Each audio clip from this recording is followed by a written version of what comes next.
What's up, tricksters and tricksetters, and welcome to another free VOD review presented by favorite reading coach Altano Pavito. Today at our coaching table, we have Bleach, who is an Omen main, Ascendant Omen main, playing on Corrode.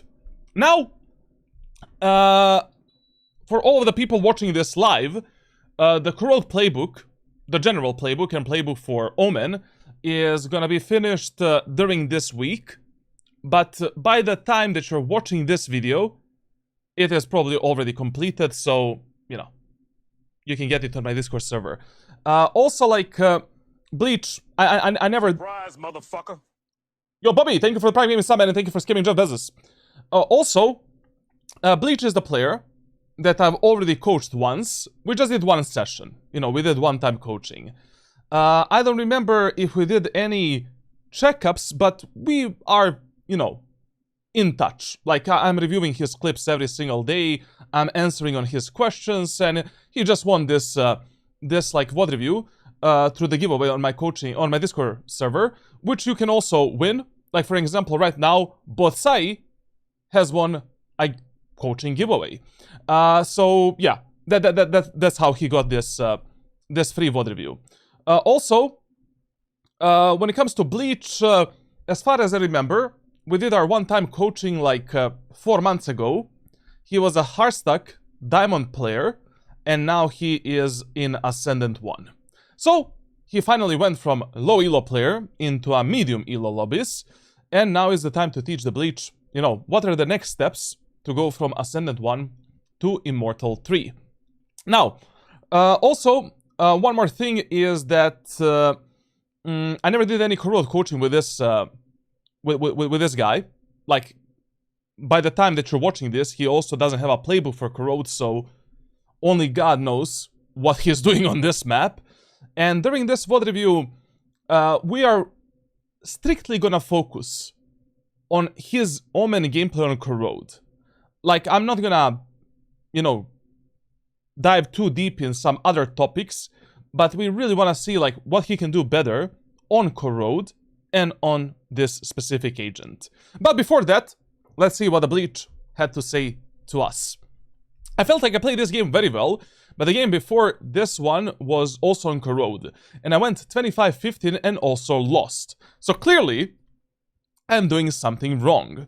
This is one of my worst maps, and I greatly dislike it, but it's a strong Omen map, so I should have a much higher win rate than I do. Only 40%. Yes, like, Corrode, listen, like, what is the problem of Corrode?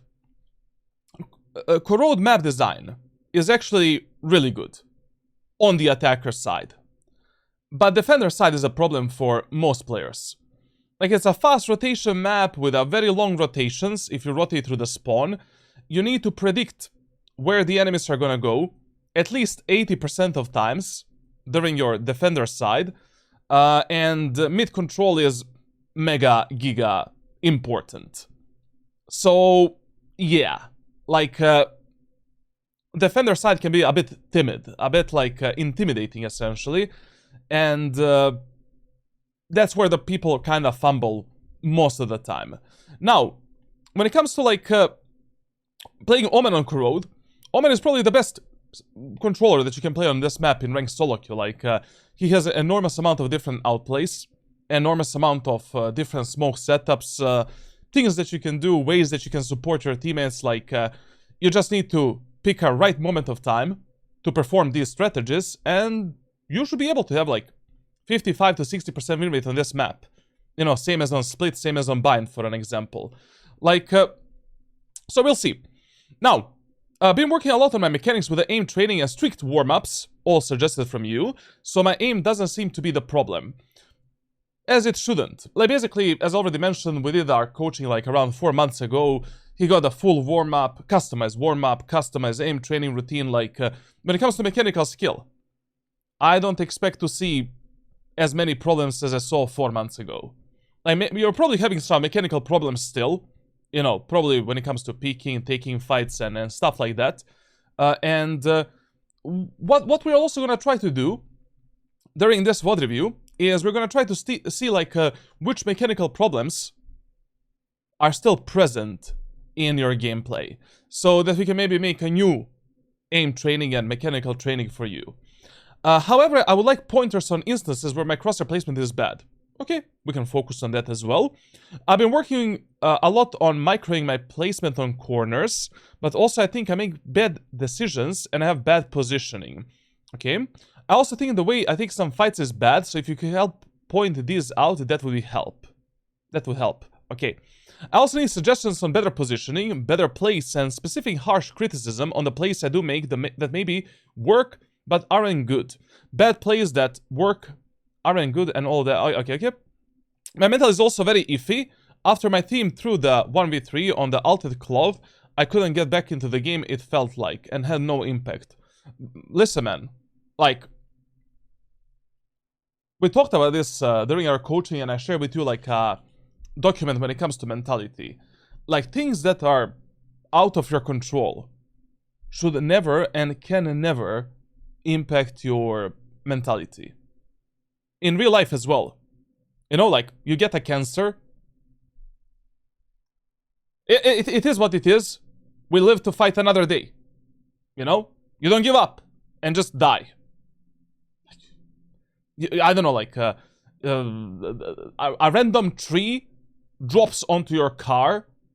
You don't cry that day. Fuck it. You know, it is what it is.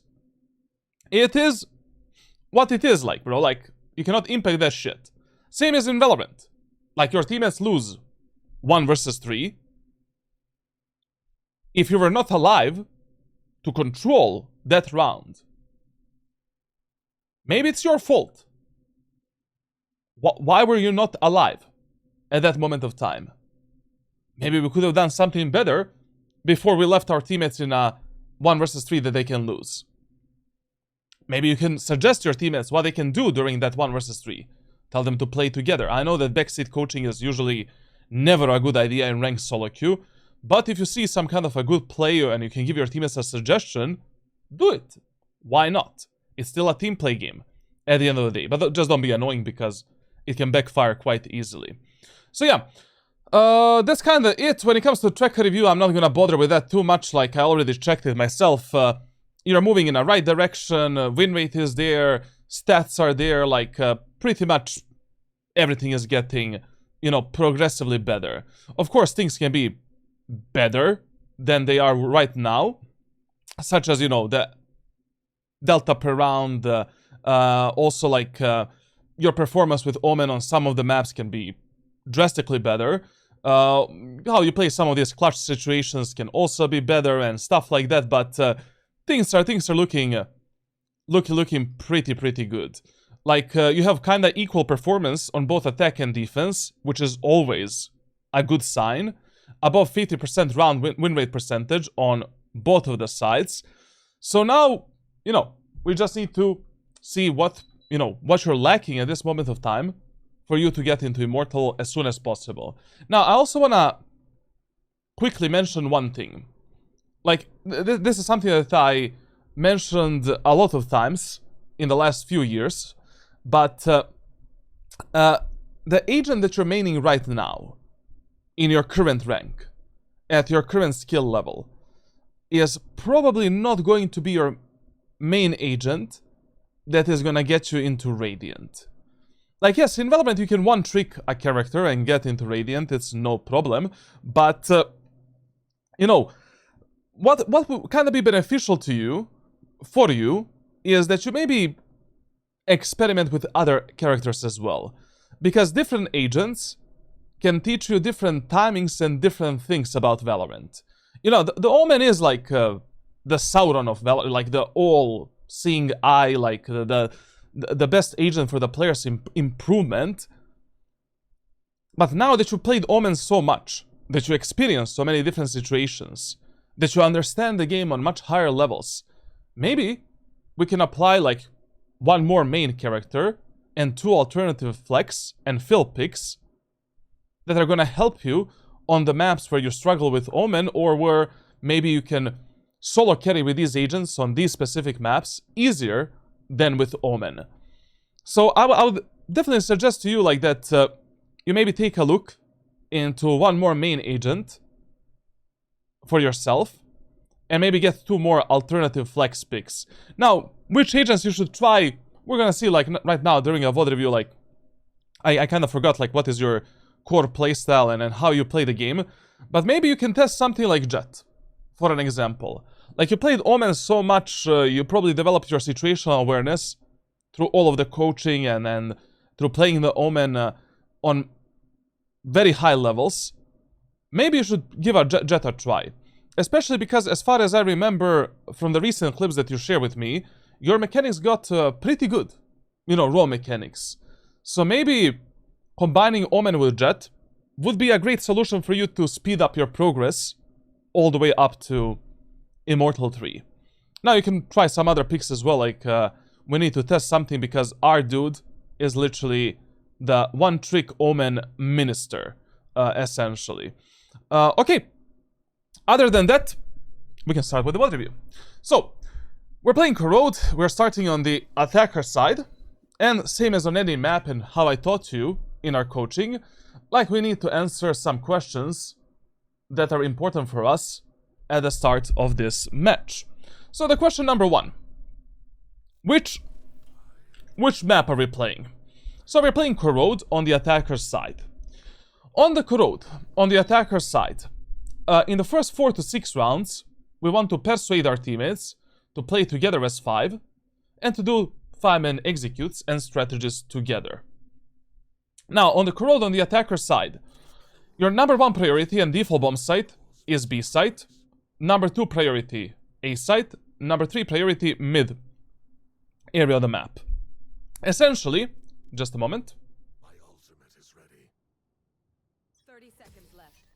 Essentially, in the first 4 to 6 rounds, we primarily want to test the enemies on B and A before we even decide to touch the mid area of the map.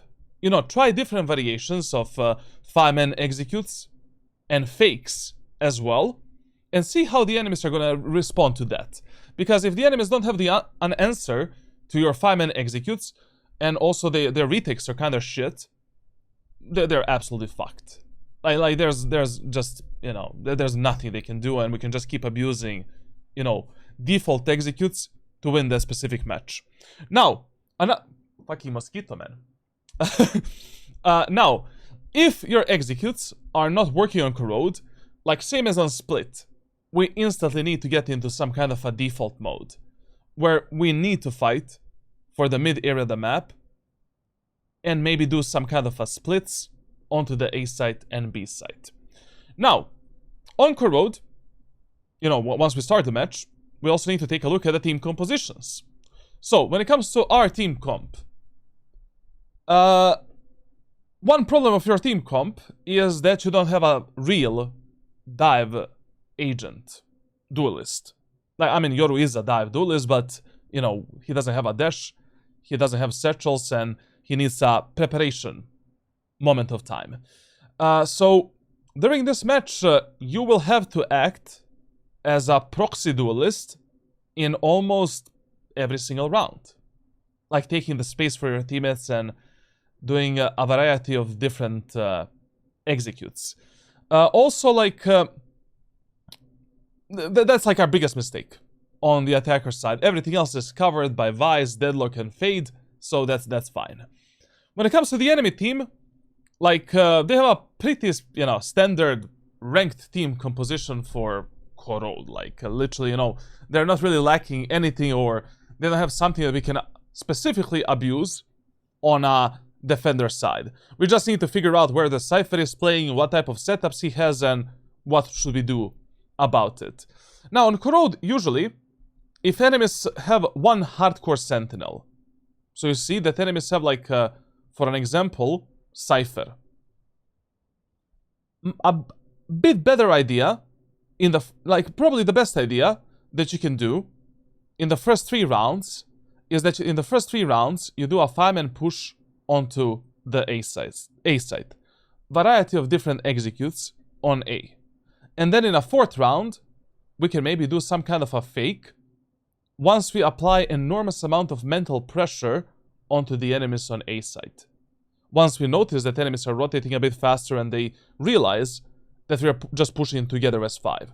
So maybe we, in that 4th round, we can fake B and once again end up on A. Maybe we can fake A and end up on B. The choice is yours. Now, in the first round of Corrode, like, no matter what you're doing with Omen, like, you just want to get classic Light Shield, 2 Shrouded Steps and 2 Smokes. Like, there's absolutely no reason to get anything else with Omen, because you will act as a proxy duelist. Now, let's see where they are going to decide to go and what are they going to do in this first round. So, we're reading the enemies. Our friend here is... we're not really reading them that good. I mean, listen. In this first round, we can go on the B side as well. No problem. And probably on the B side, like, there's gonna be only one agent playing that part of the map at this moment of time. And that agent is probably gonna be the Cypher. But the problem right now is that you have a team composition that is pretty static. And if you and Yoru don't do a good job, with your executes, the things can go really, really, really rough in this first round. So, okay, let's say we want to do a 5-man execute in this first round. How do we do it? We start the round as close as possible to the wall here. We jump for the enemies here. Clear this angle. We are deploying our first smoke. Your first smoke for the first round goes here. And second smoke, you're placing as a one-way for the backside and also covering the B tower. Now, this one-way, you can place in 2 different ways. You can place it high, where it is a true one-way for the backside and tower. But we can also place it a bit lower, which allows you to teleport both up and down to take the space for your teammates, apply the pressure onto the enemies, and potentially just demolish the enemies on the bomb site. For the first round, I would go with a higher smoke. And your only job in this round is just doing this. Essentially. After you end up on this position, and you still have a second shrouded step, and you have no idea where are the enemies, one thing that you should do is you should do a fake shrouded steps to scout for the enemies, apply additional pressure onto them, and then take a fight together with those enemies as they are being disoriented and being pressured by your allies. So essentially, in this first round, we should do something like this. This, and then this. And then, based on the minimap and based on what you saw on your screen, you decide which fight you want to take and where. And that's it. Now, what is the number 1 mistake the players make on the B set of Corrode? When you end up on the site, you don't fight for additional space. Like, B set of Corrode is a very fucked up site for a retake.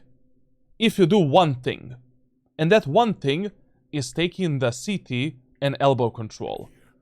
Like, teams that control CT, elbow, and site, plus you have some kind of a sentinel utility for your back here, such as Vi's wall, for the information, win 80% more post plants than the teams that don't take the elbow and CT.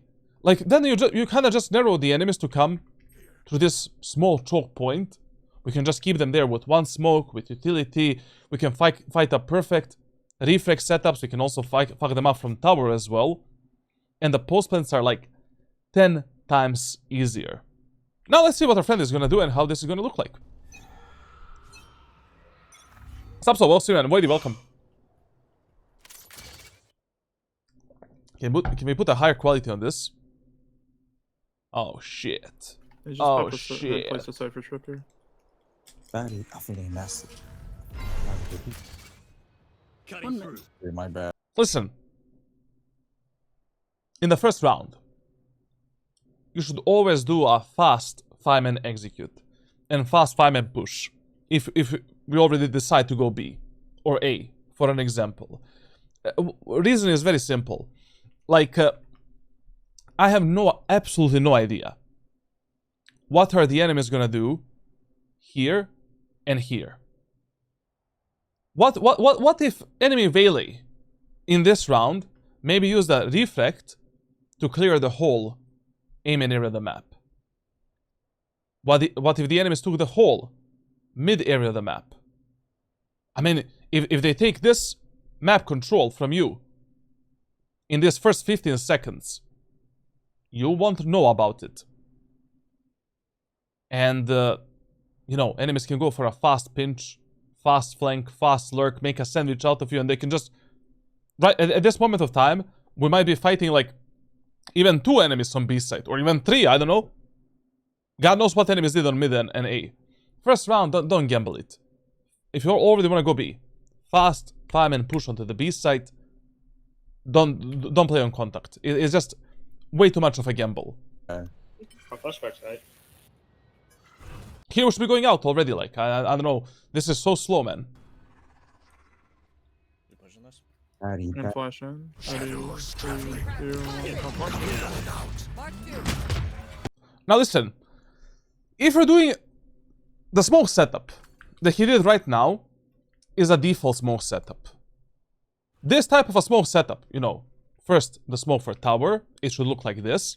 Then the smoke for the, you know, B-link, it should go right there. This type of a smoke setup you do in the full buy rounds. In the rounds where you don't need to play aggressively, super aggressively, essentially, and to make the path for your teammates. But the problem here is, like, you're playing the first round. In the first round with Omen, you should always have some kind of a semi-aggressive setup where you are the one leading the charge. You are the one applying the pressure onto the enemies, together with your dive duelist and dive agents.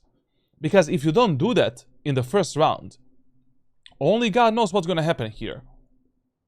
The problem here is, like, I don't know how good are my teammates. I don't know how good is this Yoru. I don't know, like, are they gonna observe, you know, like, how are they gonna clear the angles, what type of utility we're gonna have. We're playing in Ascendant 1, you know, Diamond 3 lobby, like, in these lobbies you can meet a variety of players. And when I say a variety, I don't mean that in a good way. You know, like, it's usually in a bad way. So, you need to take the control of this round in your own hands. Now, if you already decide to go for a default setup, like, the best thing that you can do with Omen is probably just teleporting deep here. But even this teleport is a bit too risky. You know, like, you're overexposed from the elbow when you don't have a paranoia. So, what I would probably do here, I would use the first shrouded step as a fake to just scout for the enemies and see what the fuck is waiting for me on the B site. And then when the Yoru moves in and we get some info and some utility on the site, then we can teleport into this corner, we can teleport down here, we can teleport here. For an example. But just doing a blind teleport in the middle of nowhere, wide open from all, you know, from these 2 angles. I mean, I don't know how we survived this, to be honest, like. ready, 3, 2, 1, Mark 2. Like, that fade eye saved you here, to be honest. elbow, backside, face back. Strike down B. Last Pretty good shit from you. You know, here at the end. But as I already mentioned, like what you did right now is just not enough pressure. Not enough movement. Not enough, like, to win this first round. Like, look what happened. Like, literally the only reason why we lost this round is because we played so slow. There's 4 enemies on the B set right now. And why is there 4 enemies on the B set right now? We played on contact in the first round. You have no idea what is happening in Amen and in the mid area of the map. You cannot play the first round this low. Like, this was a suicide. Mark 2. Elbow, backside, face back. Strike down B. Now listen, these 2 kills that you got here, pretty good, pretty decent. I have nothing to complain about. Just instead of immediately taking this fight with the enemies from backside, you should have resetted yourself a bit. You still have a teleport, you have a ghost. You know, always try to reset yourself for these fights before, like, before you take them. You only have 39 HP. You know, this Cypher just needs to hit 2 body shots and you're dead. Pick up the ghost and now re-evaluate your options. We still have a smoke up there. We can maybe teleport onto the tower and try to surprise the Reyna and kill the Reyna that is maybe rotating from A set or mid right now. We can use maybe a fake Shrouded Step to outplay these enemies, reveal them, and then take a kill. We can maybe just wait a bit so that our Vice that is still alive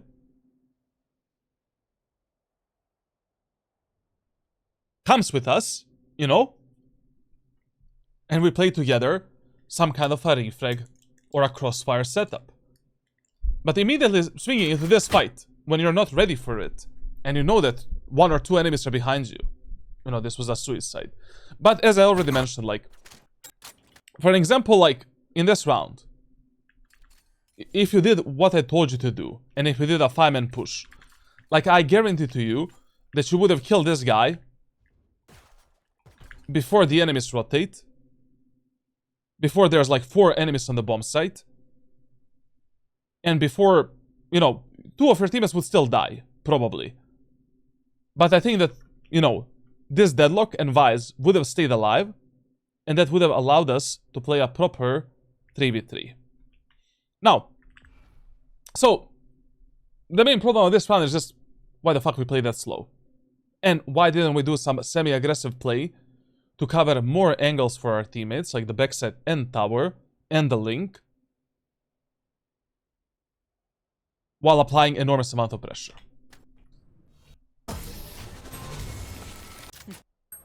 Okay, now listen, like, if you already decide to go onto the B set in a first round, go B again in a second round, no matter what happens in the first round. It's far more unpredictable. We already know how the enemies played the first round and from which positions, and who played on the B side in this first round, so I don't see a problem doing that at all. Like, it's better than doing some kind of a default, God forbid, maybe pushing through mid, or now going A. You know, don't fall under the influence of Rule of Fear. And, you know, in this next round, what we can do on the B side is very simple. Like, we can go for some aggressive play with a shorty. Like, we take a shorty, 2 Shrouded Steps, 2 smokes, jumps for the enemies here, tell your Fade to use a dog to push the enemies back. And now we can create some aggressive setup again. Like, for example, in these eco rounds, what you can do with Omen, you can basically place your first smoke here like this, your second smoke here, and these 2 smokes are covering this position, and tower. Now, we teleport down inside of this smoke, wrap the enemies around the smoke. We can try to go for some kills. We can once again, you know, do a first round setup. No problem. And you can make a variation of it. Like, instead of putting it too high, we put it a bit lower. And now you can teleport down inside of this circle. Enemies don't see your legs at all. And you can just pop out onto the enemies that are at the backside, for an example. But going A this round is just, I don't know, if I was in the enemy team, I would just like really expect you to go A. I don't know what to say, you know. Don't fall under the influence of Rule of Fear. So yeah, let's see what he's gonna do. Definitely his pistol. I'll flash me. You see him on Twitch, yeah. Flash placed. Flash trap destroyed. Broke. Reloading. Pretty far out, yeah. Reloading. This one. Okay, listen, like, there's really nothing better we could have done here in this example, you know. But now is your time to shine. You have a shorty. You know that one enemy is in the smoke. in these eco rounds, you always act as a kamikaze. Like you're trying to pick any opportunity that is presented to you to trade yourself for 1, 2, 3 kills, maybe pick up the gun from the enemies to clutch up this round. Now, just run it down. Jump into that smoke, try to get a kill. If you don't do it, no problem. If you do it, we're gonna have higher chances of winning this round. We're here. Like the worst thing that you could have done in this example is exactly what you did. You just got fully stun locked and you did nothing. It's an eco round. Go! Do some fake shrouded steps, real shrouded steps, like teleport behind the enemies, above the enemies, below the enemies. Get in a smoke with a shotgun, engage that enemy, even if he has like 2 judges holding from his tits apparently, but I don't know who holds the judge like this, but you get the point. You heard the Teho pushing this guy with the Spectre there. Go in, close the gap. Delete him with 2 bullets, and even if you die, we damage the enemy's economy, we preserved our economy, we got back 200 credits. You know, 66% of credits that we invested into a shorty. And that's it. Deal done. But also, going on to the A set here was a terrible macro idea. Brother, like, there's Teho there. There is like Reina. There is another guy pushing behind us through mid. It was mega predictable in this round that you're gonna go A. Like right now, like based on what we heard and what we saw on the map, like there's probably only Cypher on the B side. Okay, with a shorty maybe in 2 shrouded steps and 2 smokes, we can maybe find a way to find that Cypher, kill him, open the site. This push was just a complete suicide. Now, okay, you decided in this second round to go A. In the third round, let's go A again. Anyways, on Corrode, whenever enemies are playing some kind of a eco round, halbye round, bonus round, on a defender side, just go A. And the setup that we can do is the following. We smoke the elbow, we smoke the short, paranoid the enemies, behind the box, here, and we're just fighting for the A short space, planting the spy here, and waiting for the enemies. We're not allowing the enemies to kill us with shotguns, with the close range weapons. And now we, you know, it's pretty easy pulling off this shit in ranked solo queue. As long as, you know, your teammates don't get a fucked up idea to go through the smoke into the elbow. Just tell one of your teammates to hold the push through this smoke, while 4 of you guys are working up the A short area of the map. The worst thing we can do right now is do some kind of a mid push or A split, B split, or even going B is a bit of a suicide, considering, you know, what type of pattern we developed right now. Hello, Papato! Can you tell me how to improve my defense as silver player? I play attack very good, but couldn't win a single round on defense side. I'll give you one tip. Get my playbook on Discord server. You stream on Twitch, yeah. Try M4K. 20 stream streak. Jesus Christ, bro. Ali Gradient. Of course I remember you, man. Like, I remember everyone. No way they stack it twice. It'd be ridiculous. Very good. Now we wait. The outcome of this round is gonna be fully decided based on what type of execute we do. I fully decided based on that. If we go through the elbow and we split the A side, it's gonna be bad. Probably. See what they're doing, man. Flash going here. One was man. Running away. Ooh. Time to jump. They smoke bot mid. Spawning. Flash. Barrier deployed. Like, there's so many problems with this, like, so many problems. Enemies have stingers, specters, close range weapons, like, this type of a smoke here, you know, this type of a smoke you only do in rounds where both you and the enemies are full buy, and you just want to go through the elbow onto the A site. Like, basically, this is the setup. So this type of a setup, like, first you do this smoke, then once you take the elbow, you do this smoke.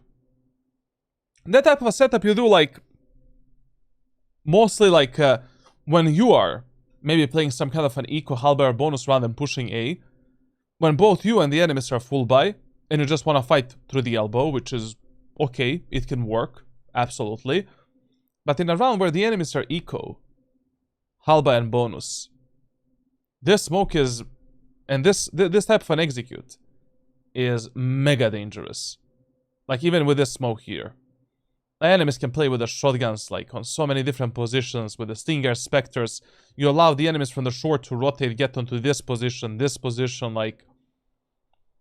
In this round, if my teammates just want to go through the elbow, I will still do this smoke. And I will still take the A short area of the map for them while they're taking the elbow. But just keep in mind, generally during your executes onto the A set of Corrode, elbow control is very important. And you should be fighting for it. Just in a round where the enemies are eco, halba, bonus, like they have shit weapons, like, it is not a necessity. And it can backfire. Here. Okay. And this is what I was talking about, like... We're literally allowing the enemies to rotate from A short into the site quickly. We're closing the gap with the enemies. I mean, yes, even in this, you know, left side of A site, you're not fighting enemies in a long-range fight or a medium-range fight. But it is just, you know, easier to just, you know, one guy holds the smoke here, while 4 players are playing a perfect refray game, getting on this position, planting the spike. One guy is holding this, 2 guys are holding this, and that's it. And then once you plant the spike, we can take maybe the elbow control, or maybe we can just take the short control a bit more aggressively. And just play a post plan from short main, and that's it. One more on site. Right now. Down A. Good teleport here. I just don't know where is this paranoia going, because Reyna is quite literally on the left side.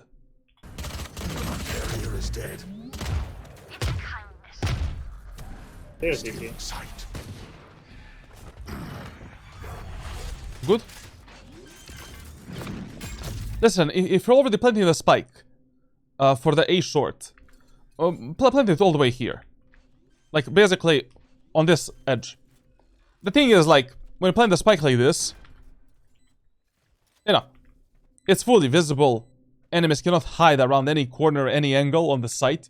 What you need to do, all the, you know, to go all the way here.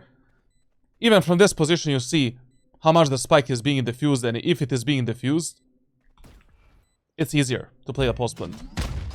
Spike planted.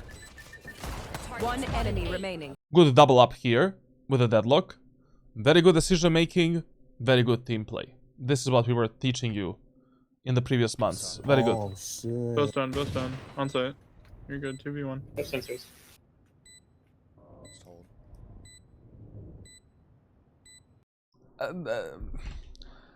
Once again, the problem of this is like, if the Tejo has a Spectre or Stinger, a variety of shit can happen.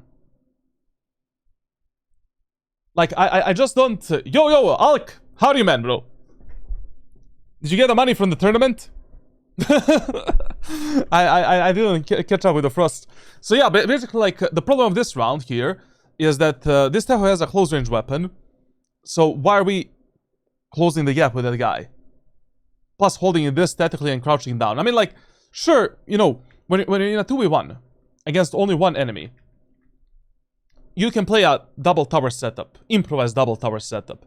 Like, you hold like this, your teammate holds like this behind you, and we hold this, you know, the peak of that guy.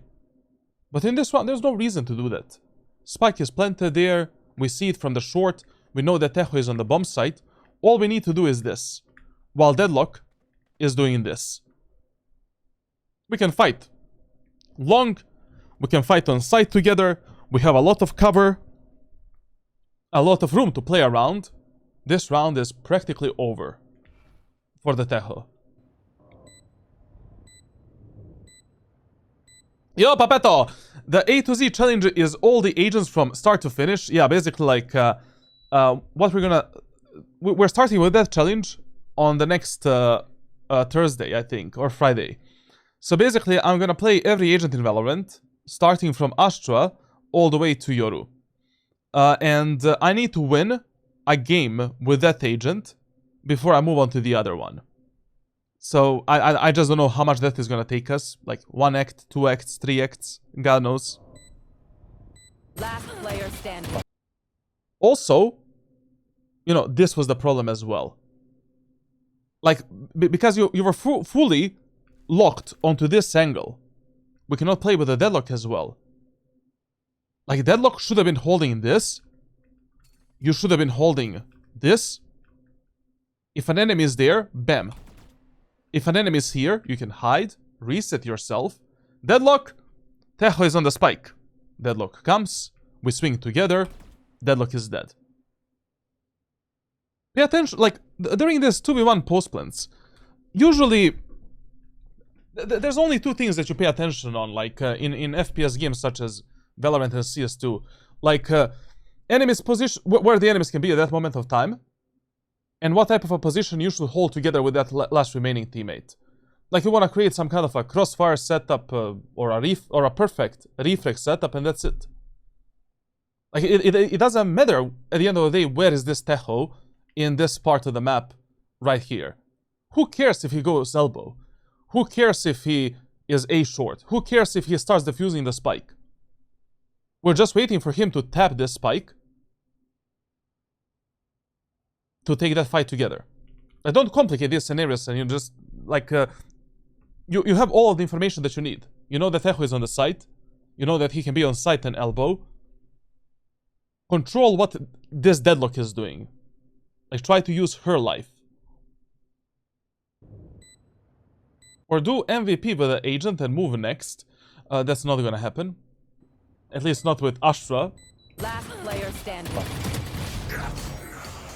Like, this was a terrible, like, literally terrible post-plan setup from your side. Good that you doubled up with the deadlock. You know, not bad. Just, I don't know, how are you so certain that Tejo is gonna come from the site? And how are you trusting your deadlock this much to take a solo fight on the right side? And why are we playing this close? Of course, this Tejo did have like a really, really fucked up timing. I'm not gonna lie. Like, the guy, you know, deadlock just cleared the long and he came from long. But still, like, this is too much of a gamble. Like, 2 of you guys locking onto this position while he can do whatever the fuck he wants. What are we doing? Player standing. Okay. But I shit you not. If you just went on B or A 3 rounds in a row, and we did a proper smoke setups and utility, we could have won all 3 of these rounds. Like, of course, as I already said, like, Bleach doesn't know how to play Corrode. I never covered the Corrode together with him. So, it's normal that he has these type of mistakes in his gameplay. Now, in this 4th round, considering how the enemies played the first 3 rounds, I would still go for the 5-man push somewhere. You know? Like, the first round we lost because we played like a pussy. And basically, we played mega slow. Second round, eco round, who cares? You lost it because of lack of weapons. This 3rd round, we planted the spike, we got the side control, we got the bomb site, we just fucked up in a post plant. If you're getting the bomb sites and planting the spike, but you're fucking up things in a post plant, you don't need to fix how you start the round. You just need to fix how you end the round at that point.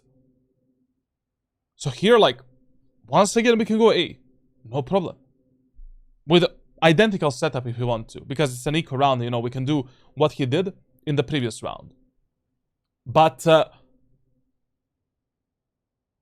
now playing default in an eco halbay, while your teammates are going mid and you're going B main, this is a recipe for losing this round. They just smoke bomb mid. You might have as well surrendered this round, to be honest. Also, depending how your teammates are starting, where are they going, and which weapons they have, depends what type of a smoke you should give to them.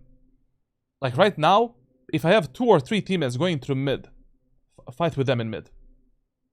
You need to fight with them in mid. Like in the mid area of the map, they can die in so many different ways, and you need to control what's going to happen.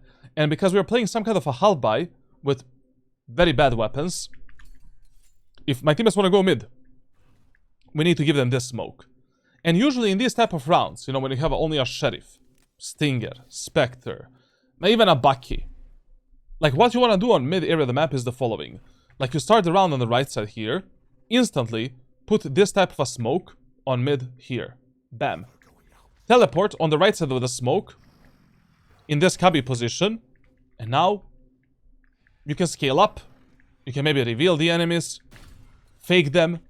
You know, if you have a paranoia, with a paranoia, if you see that one enemy is short, you can just run him down, kill him. But allowing your teammates to control what's going to happen with Spike in mid, and letting them just go there without a smoke. Let's see how this goes. I don't see anyone. Mollied immediately.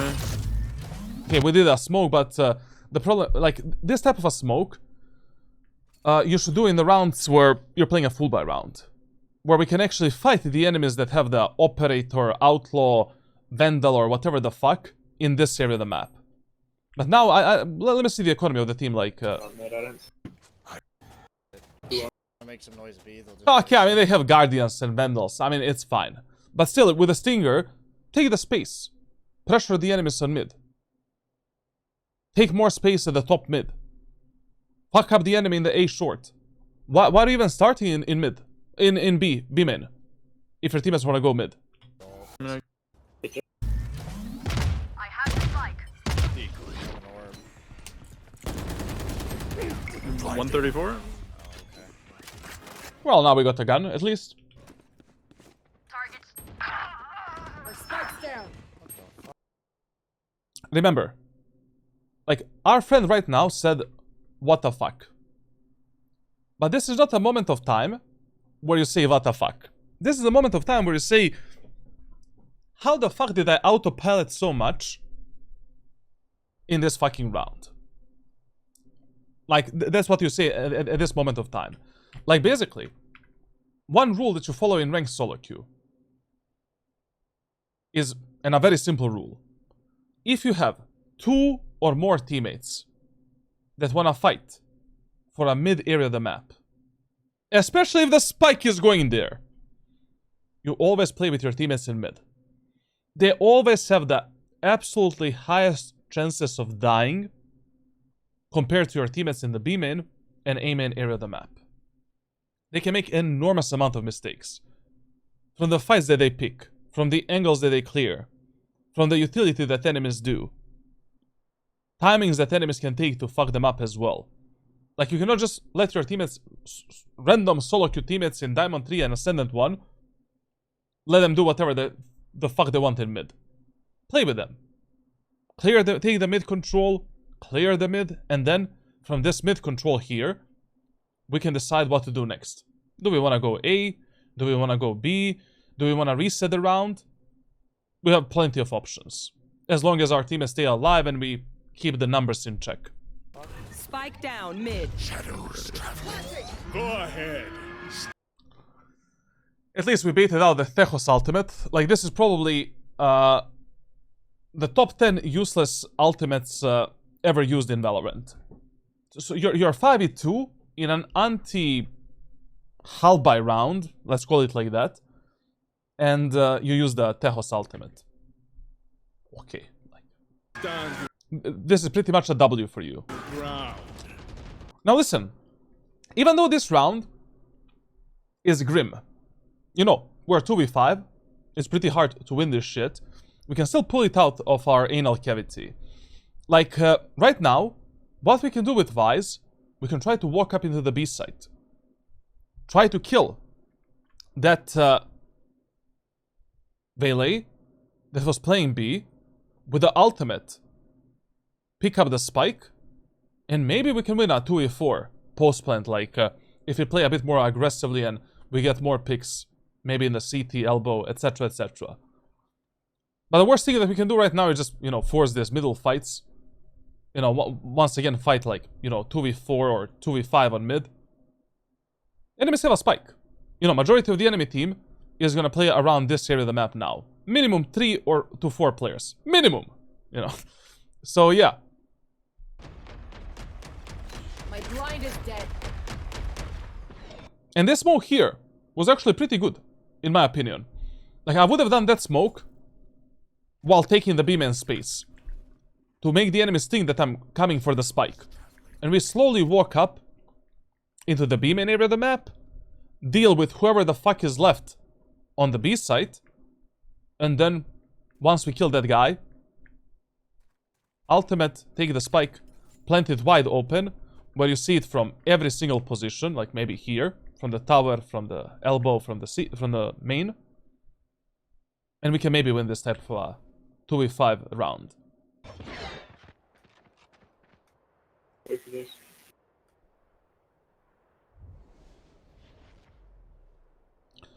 I don't know if I like this angle, but the problem with this position is what if an enemy peeks like this? Like, what if an enemy right now pushed the A-main area of the map and he peeks you from this position? He sees you much faster than you see him, because of angle perception disadvantage, obviously. Like, I don't like, if you want to hold this angle, you need to make sure that no one can peek you from that right side. And right now we don't know that.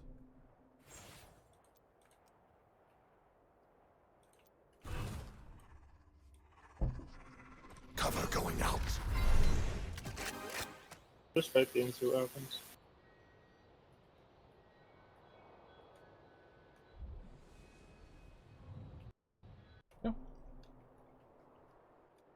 Okay. 30 seconds left. Oh yeah, I mean, like, Be careful to walk at the right. this should have been your plan, like, from the beginning. Last player standing. Nice try. Okay, he's just sitting on the side. Okay. No more theory. Don't give up, man. Don't give up. Like, tell your teammates where to go, what to do. Like, what? We gave up on the fireman executes because we failed the fireman execute 3 times. 1 time in the first round because of our mistake. 2nd time because we played an eco. And 3rd time because we fucked up in a post plant. It's not the time to give up, bro. On playing together, leading your teammates. Like, you know, in Counter-Strike this will be fine. You know, do whatever the fuck you want. Like, I'm gonna open a site for you and take kills somewhere. Like, but in Valorant, brother, there's abilities, there's shit flying around in the game. Like, Cypher is kind of playing, you know, B set alone. Vela is sometimes aggressing it. Like, A set as well, like, seemed kind of easy in that 3rd round. Like, we took it kind of for free. Just the enemies, you know, the setup that we did was not good. We don't need to force up the mid fight yet.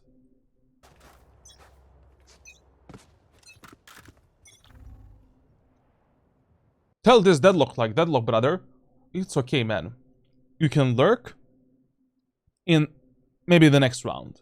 Let's try a 5-man B push again. But this time, let's do it properly. Is Omen good for fast improvement? Yes, probably the best agent. What is the A to Z challenge? Basically, on starting from Friday, I'm gonna be playing on my main account. And we're gonna play from Unranked to Radiant. We're gonna start from Astra and go all the way to Yoru. Every game I'm gonna play a different agent. And I need to win a game with that agent before I can move on to the next one. We start with Astra. I win a game with Astra. We move on to the breach. The problem of that shit is gonna be the maps. Like, regardless of the map, I need to pick the agent that is next. And also the problem is like, every game I need to change my playstyle.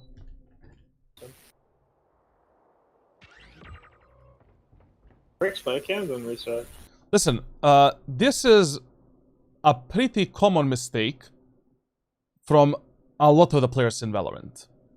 Like, when you're taking space and picking angles together with your teammates, if you're not the first one that is jiggle picking the angles, jump spotting them, or clearing the angles for your team, be ready to immediately take the fight with your teammates on the angles that they are clearing.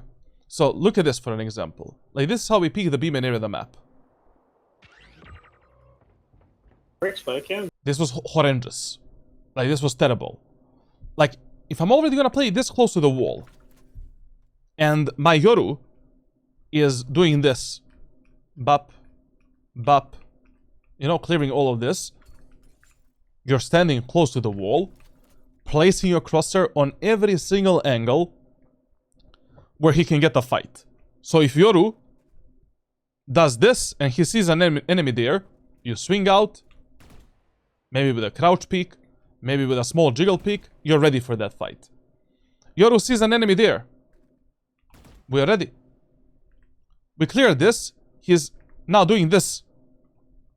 You are basically positioned here, ready to immediately take that type of a fight. And then reset. You have no info for this round. Smoke. Yeah, Jerry. Shadows traveling. Okay, let's talk about the default Omen executes on Corrode. On Corrode, like, you kind of have like 4 default executes that you can do with Omen. So, the default smoke setup should be consistent. You know, your first smoke is always a smoke for tower to cover the first angle from which enemies can kill your teammates. And the second smoke is the smoke for the B-Link. Now, where you place your paranoia depends where you can teleport. If you do this type of paranoia for the elbow, we can use this boxes as a cover, teleporting right here, and then from this position, taking the space for our team, clearing the backside, clearing the elbow. We can immediately move into the elbow to take more map control, CT control, tower control, and essentially clear this area of the map for our team, and maybe even cut off the enemy's rotation. Option number 2. If you have this paranoia for the right side, basically, you can teleport inside of this corner. And from this position, we take the space with our teammates.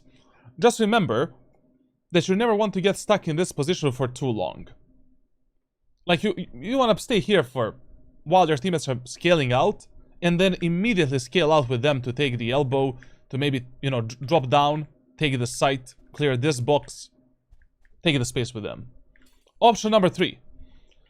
If you have basically like the paranoia for the elbow, like this, then you can teleport, you can do the teleport that he did. Essentially the teleport for this location here. But you still want to stay hidden from the deep elbow. Like, you want to teleport in the middle, right there, where I teleported right now. And the final execute, the default execute that you can do on B site, is this combined with this. And once again, you're just paranoing the enemies on the right side. Like doing some kind of a paranoia, like this. And teleporting inside of this corner. From this position, you're taking the space with your teammates and scaling out onto the bomb site. What you want to do depends what type of paranoia you drop, depends on where you think enemies are at that moment of time. Small is. There's possible. Surprise, motherfucker. Aman! 24 months! Jesus Christ, bro. A free VOD review カーラ7アンラブ You're pressuring me right now into a VOD review. Okay, I'll think about it. I'll think about it if you sub next month. Extorting money. So listen, I already knew that this is gonna be a problem in this specific gameplay. Like, we're playing against the Cypher in a pretty default team composition, and we only have like Yoru as a duelist. Like, in these type of games and lobbies, you need to act as a proxy duelist in almost every execute. You need to take some kind of a space yourself. Give your teammates the confidence to follow you in and to move in.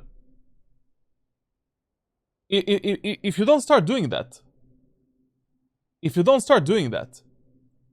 we might as well just, you know, surrender this match at this point. Especially if you notice that your teammates are always passive. And they're passive and bad, like, they don't even follow you in. Then fuck it. Just use your utility for yourself. Let's use, you know, this type of a smoke setup. Let's use this type of a smoke setup with a lower smoke, you know, here. And a smoke here. Let's TP down there. Let's TP up here. Then, on the right side, you can do the same shit. Like, even in the eco rounds, halberd rounds, like Stinger, Bucky, whatever. Cover the right area of the map with a circle type of one-way down here. Cover the tower. You know, from this position, you can teleport into this corner. Enemies don't see your legs here. You can pop onto the enemies and try to get some kills. I don't know. Make something happen. Do a smoke that I previously covered, like this one here, where you can, you know, either teleport inside of it or down. Circle around the enemies. And then maybe you can extend your play onto the tower. From this position, you can maybe paranoid the enemies, scale out, take a kill. You can also save the paranoia. You don't need to use it immediately. Like that's a mistake that a lot of Omen players do. Like they use a paranoia for every execute. You don't need to do that. If you like already need to act as a proxy duelist. But if you're gonna play this passively, in this team composition, like, this attacker side is not gonna go well at all. Can this be done with Brim or Clove smokes? Yes, but, I mean, there's, like, yes, and sometimes you should do it, but you don't have a teleport, so, like, you know, you're probably not gonna be, like, for example, this smoke here is kind of pointless for a Brimstone and Clove. This smoke here is a pretty good smoke, to be honest. Like, especially, you cover the tower completely, you cover the backside, and you eliminate like 2 angles from which your teammates can die. And then you can just scale up right, take the right portion of the map completely, and then we can take the elbow for an example and fight on the left side. But this, you know, this smoke does not, you know, it's just a waste of a smoke if you're playing Brimstone and Clove. For example, this smoke setup is not bad when you're playing like some kind of an eco hull by round. You're pushing the A side with pistols, stingers, specters, shorties. This smoke setup is pretty decent. We can drop some Molotov nade there, paranoia, and then we can scale out onto the site, maybe get into the smoke with that close range weapon. Voila! Now you're fighting the close range gunfights. With the shrouded steps, you can reveal the enemies, surprise them, pressure them, disorient them, take the kills. Mattia, don't start. Yeah. You're gonna leave. She just burned her They're down. using her. Done and clipped, Aman. I promise. I'll do a free VOD review for you. I promise, bro. I'm just gonna swing top mid. Fingers together. 3, 2, 1. Now, this play that you did here is always 50-50. Like, this type of a play you do if nothing else works during your gameplay. Like, what is the problem of this play in ranked solo queue? The problem is, like, that you separate yourself way too much from your teammates, and while they're rotating from B towards the A site, Only God knows what's gonna happen. Like this type of a play, I would maybe do in some kind of an eco round, half buy round, bonus round. But in a full buy round, where I'm already losing 0-4, it's too much of a gamble. To trust these 4 monkeys with a spike, crossing the mid area of the map alone. It's a good play. Surprise, motherfucker. It's not a bad play. But the problem is, it's a 50-50 play, where you rely on these 4 people to cross the mid, and to come towards the A side.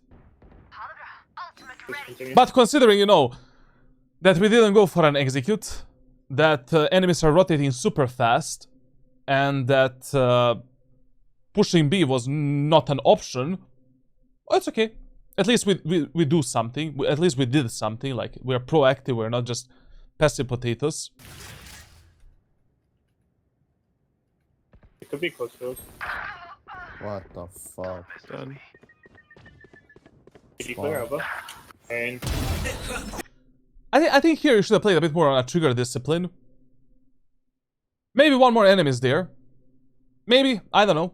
Like, you know, let the Cypher do this type of a peek before you kill him.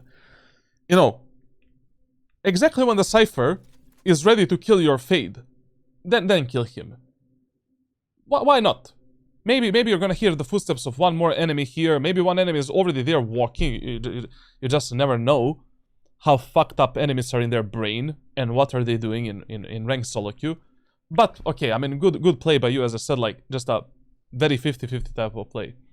Begins. I think we know that Tejo is A short and Reyna is A main. Cover going out. Tejo is spawn. spawn right in there. One enemy remaining. Spawn. Listen, like, good smoke, but you don't need to play here anymore. Your Yoru is very low. God knows what the Fade and Yoru are gonna do if you die. Just get the fuck out of here. You should have just done this smoke, get into the elbow, from the elbow hold the smoke, and anyways, you know, these type of areas of the map is where the Omen shines. Like, a bit longer corridors, but you can just flash the enemies, they're wide open with 0 cover. It's GG. Tejo doesn't have a dash, doesn't have a smoke, doesn't have a flash as well. All we need to do right now is just hold this smoke from this angle. Tejo comes out, and on timing we bam. When he's somewhere here, that is your kill condition, kill potential. We peek out wider, get that guy out of the server, finish the round. 3v1. Stop. Also, another reason why I would play a bit safer here, and why would I value my life a bit more, is because of economy. We lost 4 rounds in a row, enemies have a very strong economy. If you lose this gun, and you lose the next round as well, once again we're gonna be at the ground 0. And once again we're gonna play some eco round after that.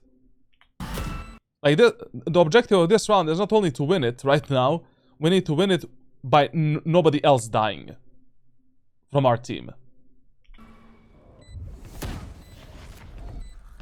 Blinding. So I don't quite understand why you're forcing this fight so much.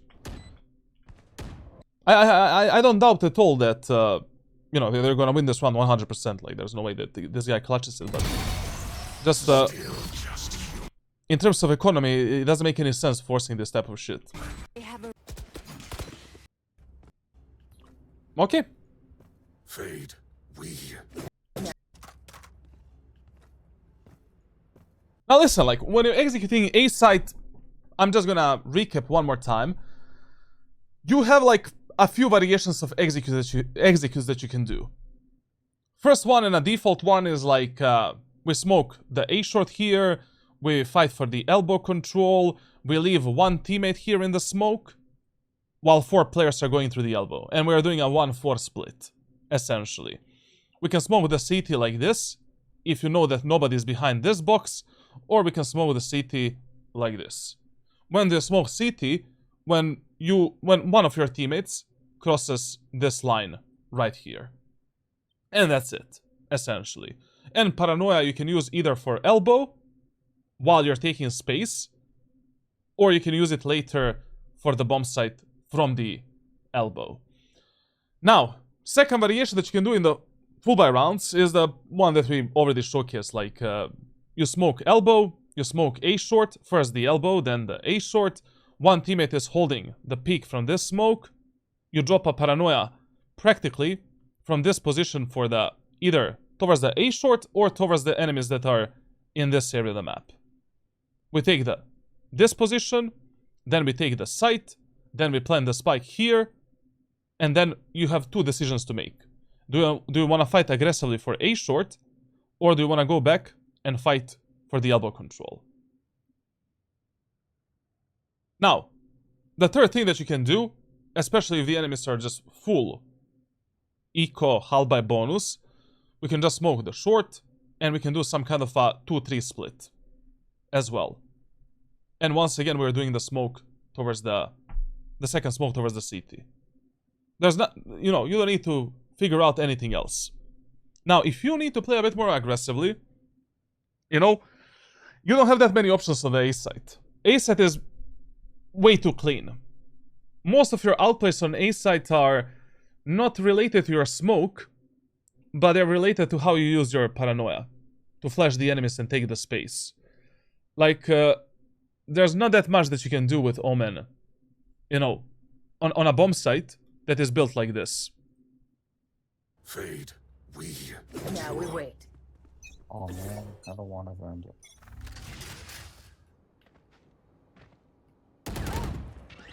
Enemy A. cover going out. Towards the mid. My ult's ready. Yo, you can ult, I can blind for you. Time to jump. What the? I'll handle this. Unlike it. On fire. I got a waylay dashing in. Reloading. Good resmoke. Launching force. Bring them down. Molly. This TP was mega dangerous, but good reaction. Doing. Where are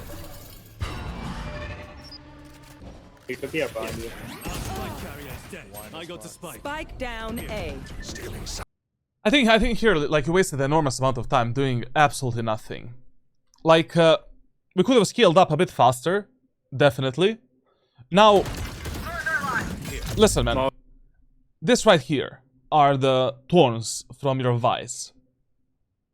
Like, I will still teleport inside of this corner if I need to take more space for my teammates, and if I need to escape this Tejo's, you know, rocket. You're not gonna die there. It's not a Molotov. It's not the Gecko's, like, Molly or Brimstone Molly. You're not gonna be able to move for, like, 2-3 seconds, but I would still rather teleport here than here. Being fully exposed Molly.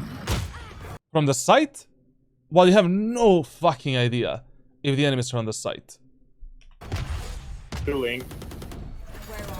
And here, like, as soon as the Fade did the eye to reveal the enemies in the CT, it was the time to move. Like, the Fade eye is revealing the whole CT area of the map for you. If enemy is playing here, he cannot move. If enemies wanna push, they're gonna be revealed. Like, right now, that was the moment of time for you to drop the flash for the A short, maybe like this. Push out, check the box, check the short, check the box, check the box, move in. Like, what are we waiting for? He could be up behind you. Spike carrier's dead. I got the spike. Spike down A. Stealing sight. Idiot. Back off. What a clove main over here. One enemy remaining. Spike planted. Cover going out. Cutting through. Now, once again, like, we're playing these post plans in a really dangerous way, in a really bad way, to be honest. Like, you need to realize that in this 2v1 post plant, Clove is under the pressure. Clove needs to clear enormous amount of angles. Clove needs to tap the spike. Clove needs to defuse the spike. Clove needs to kill 2 of you. And why are we positioning in a way where Clove can take 1 kill, die? Okay, she cannot use the ultimate, but like Clove can maybe kill you right now through this smoke, overheal and get a movement speed buff, and reset for the Yoru fight. Like, try to create some setups where no matter how this Clove engages us, we can fight her together at the same moment of time and just kill her together. Like right now, you already know her location. Like, Clove can only come through A short or through the elbow.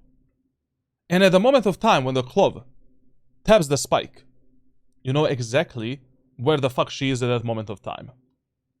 So right now, you know, don't play like this, where you cannot refrag your Yoru immediately if he takes this fight, or you can die, and then Yoru dies. Like, go all the way back into the CT. And maybe both of you guys can hold this angle in a double tower setup. You crouch down, Yoru stands up, and we hold this. If she peeks us from sight, she is dead. If she peeks us from elbow, she is dead. And we are only isolating 1 angle from where she can kill us. Then, Clove smokes the spike. She taps the spike. You know exactly where she is, and we are fighting together with her Yoru. And chances that you lose that 2v1, pretty low. Like, very fucking low. In this type of a setup.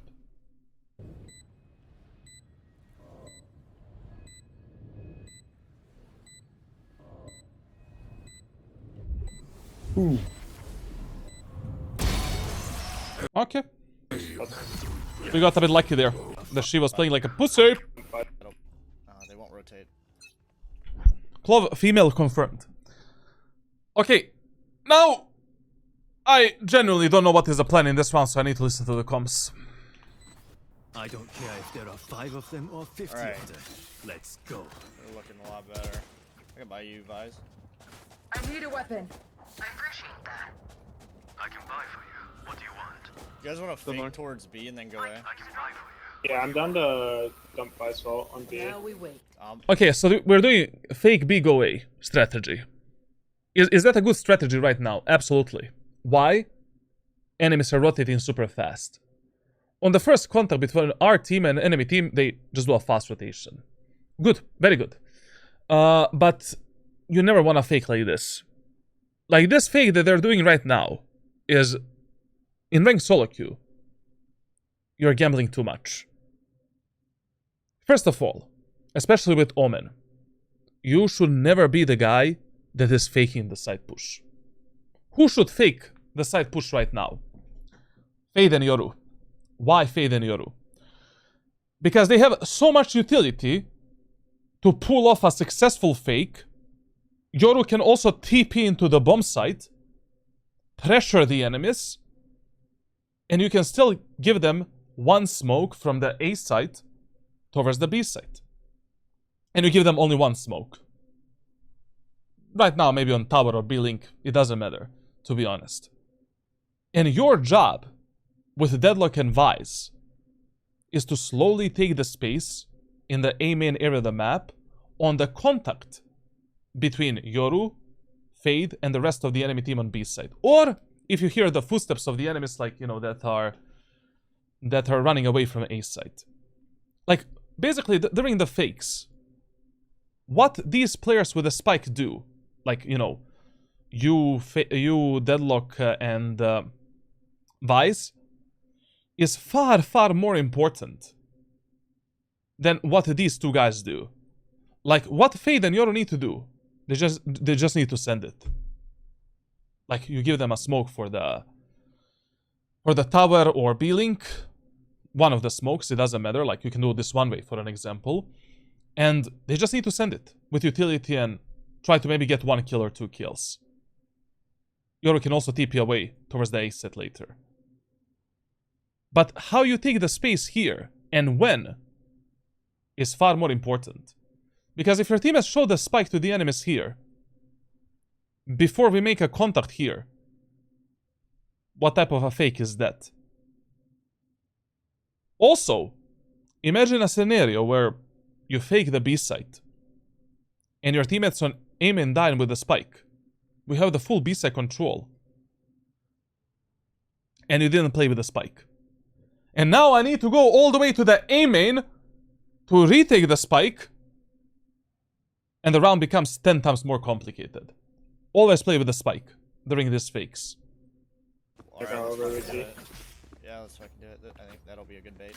Like, in Radiant Elo, I don't care if I'm the guy that is faking or not faking. I can trust my teammates. I can probably trust Horkusen and others that they're gonna do a decent job on the opposite part of the map. But in Diamond 3 Ascendant 1, you cannot be the person that is faking. Just don't get seen mid if anyone's peeking mid. Don't peek. They won't. This can go. This is either gonna go terribly wrong, or nothing is gonna happen essentially. Flash placed. I blinded you. One's close, man. Shadows traveling. Bring me the arsenal. Alright, start taking space. Start taking. Also, this is something that I didn't see at the start of this round. Listen, man, if you already have these big ass ultimates, such as Vi's ultimate, Fade ultimate, and stuff like that, when you're playing in medium elo and low elo, you don't need to complicate. Just send it. Most of the times, you'll just get a site for free, have a plant, and play a post plant. You have a Fade ultimate, let's push B with Fade. In the next round, we have the Vi's ultimate, let's push B with the Vi's ultimate, or we can push A as well, it doesn't matter, to be honest. There's really no reason to do a fake in a round where we have these big-ass ultimates that can guarantee us a site for free in these lobbies. Take a space A. Rip Take and a tear. space A. Thorns activated. No way they don't rotate. If they Lunge do, that'd thorns. be fucking insane. But Thorns activated. You see, for example, your teammates in A main didn't move for an inch. But they should already be inside of the choke point, taking the space on the A side. What type of fake was this? Right now, nothing happened. By the time that your teammates reach the choke point here, enemies can realize that, this was a fake, no one went into the site, and already one enemy can be in the short, or rotating towards the CT and getting on site.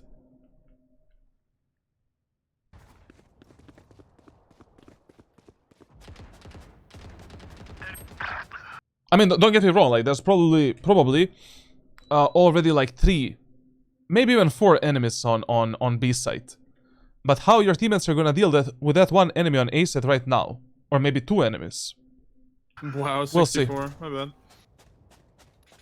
64 to yeah. One guy can already be good fucking. Nice. close to the CT. Thankfully, it's not. No, it was on A side. Smoking 5. I'll smoke mid link. Actually, I'm not gonna smoke mid link. I'll just smoke CT. But why people play spike like this, on the A side? I don't get it. Am I missing something? On the A side, this should be your default spike plant, where the spike goes all the way deep here. Then you can also plant the spike here, when you're playing from the elbow.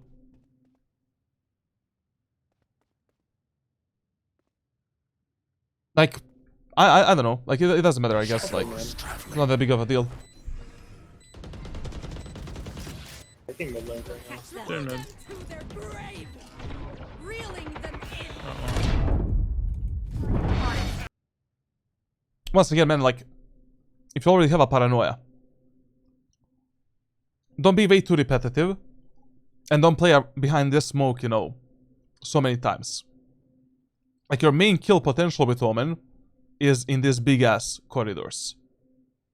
Let the Valet and Reyna come a bit closer. Let them use some utility. And then, when both of them are here, you drop a Paranoia that is covering literally this whole area of the map from this position. You swing out from this wall here, and that's it. Even if the Reyna ends up in this corner. This is 10 meters. The near sight effect is 7 meters.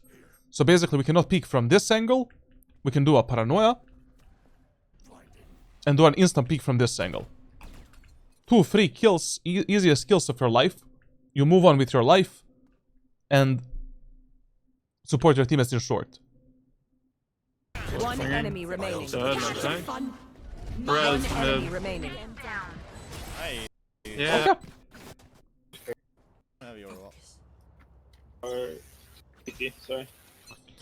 As I mentioned in the round number 4, like it made absolutely no sense to default or to do some kind of a split, because our 5-man executes were quite okay, and they are working. You know, you should be playing together as 5 and doing this type of fakes and 5-man pushes. As long as you can plant the spike and play a post plant with equal numbers or numbers advantage.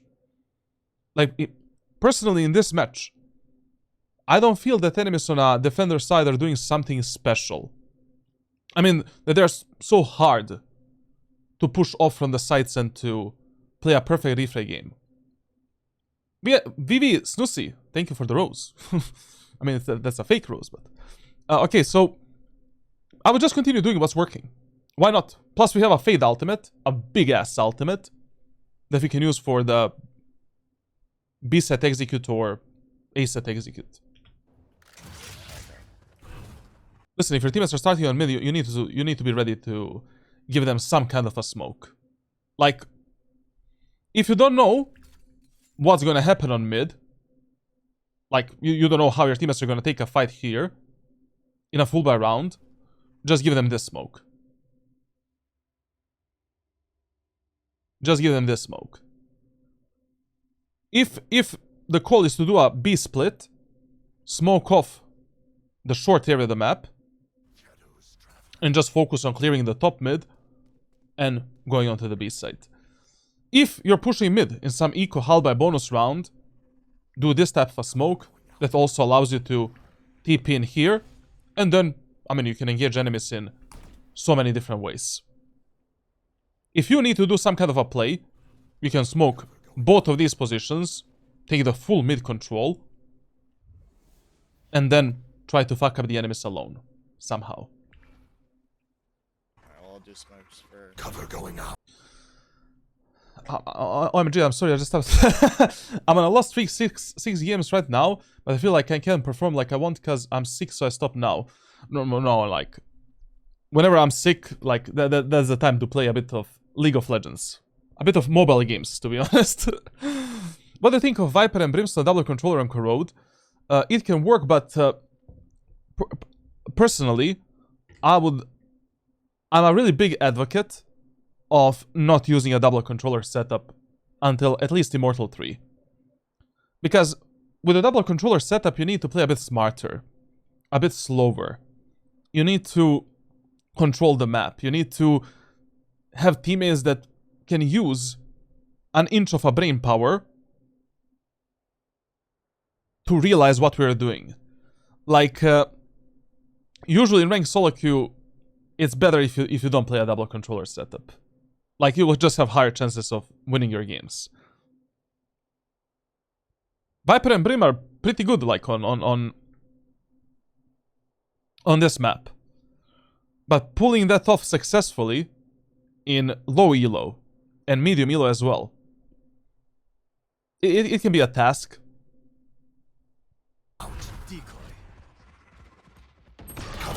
What the fuck is wrong Yeah. with this? One by one. Got me. Tragic. Nice shot. Still slow. Good flash, you have flash. Spotted. Mid. What do we want to do, gang? Let's get... Reloading. Alright. Listen, with Omen, minus 90 rank rating in 6 games, but that's not that... Your MMR is pretty good, to be honest, like that. Okay. Whenever you're taking space with your teammates on mid, in some kind of a default way, like, you mostly have 2 jobs. Job number 1, if you're starting from the right side, you want to TP into this corner. From this corner, contest the enemies in A short, and be ready to fight top mid as well. Job number 2, if you're starting from the left side, teleporting behind the box there. And then from this box, fighting the enemies. You can complete both of these teleports before the enemies reach this position or this position right here. Of course, enemies can hear your teleport, unless they are deaf, and unless that, there's a lot of utility dropping onto the mid area of the map. But whenever you're taking mid control, it's a good habit doing this, to be honest. To take like an extra space for your team, and to be ready to like fight together with them on every single angle, especially if the enemies are doing this smoke. It makes absolutely no sense for you as an Omen player to path through this smoke by your feet. And also, you don't want to die from Charlatan dropping a fucking Odin and doing this every round. It's just stupid. Like, you don't want to die like that. Just pull out the TP deep there. Take a fight. Okay, you can go a bit deeper, like, you know, while you're in the air. TP right here, take this space for your teammates. Through the smoke. Hold the short, hold the top mid, that's it. I should have clarified, I do apologize. I'm the IGL for my Premier team, so we have Viper, me, a Brimstone. Ah, you're playing Premier. Yeah, sure. Like, on Corrode, I think Viper and like, Viper and Brimstone would be a good setup on you know, in a team play environment. But also, like, depending what type of duelist you want to run, Viper and Omen can be also mega good on this map. Like, for example, if you run Viper, Omen with Valet, some good Initiator, and a good Sentinel, that can be quite fucking scary on Corrode. Like, I don't know. Maybe double Initiator as well, like. Oh, shit. Yeah, one left, one on the right. Found one. Holy fuck, why are we sending it? Let's just see how far we can block it. Yeah.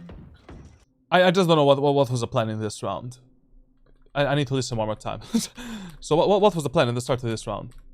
They might have waylay. You wanna do a fade? Do you like this job? Yes. Brother, do you think I would be able to coach players in Valorant and do the same shit for the last 6 years if I didn't like doing this? Maybe, you know, I got bored from just the regular ranked grind. You know, that's why I need to always do some kind of a challenge. I need to play in some kind of a disadvantage. Otherwise, I'm not gonna enjoy it. But when it comes to coaching, like, it's an instant dopamine. My ult combo on B. Control their choices. You wanna do a fade ult, my ult combo on B? This was a pretty good call out. What happened? They might have waylay set up Now for wait. the ult trap. You're right. I just clear out of it. So what?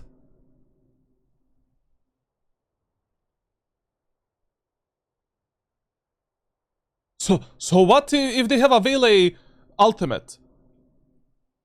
Let's send one fade dog. Here. Valet ultimate.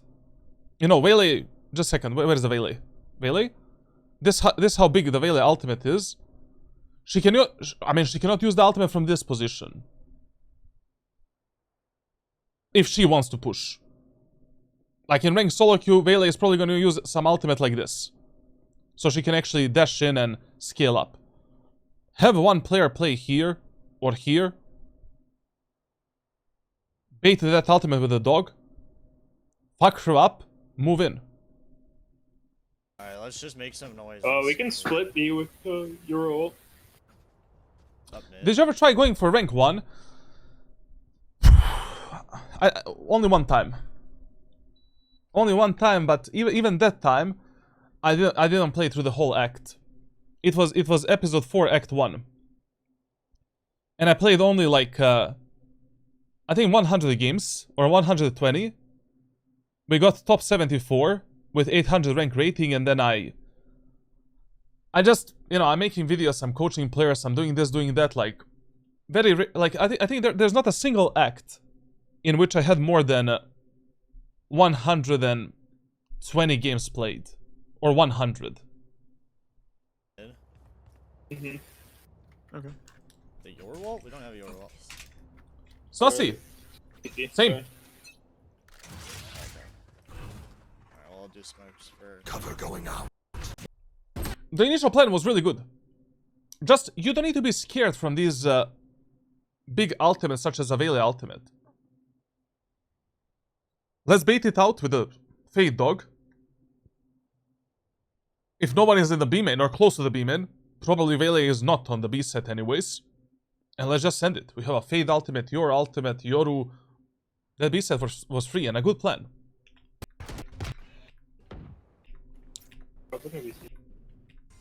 Oh, wait. We didn't finish this round. I just forgot. Okay, we are 2v4. In these type of situations, you need to clear as many angles as possible and try to find at least one more kill before you plant the spike. Like, we need to clear the whole A side, the A short, get some control of the CT as well. Maybe get a kill with a Paranoia and Shrouded Steps. But we cannot just... If you go for an instant plant here, we're just gonna get fucked. 2 versus 4.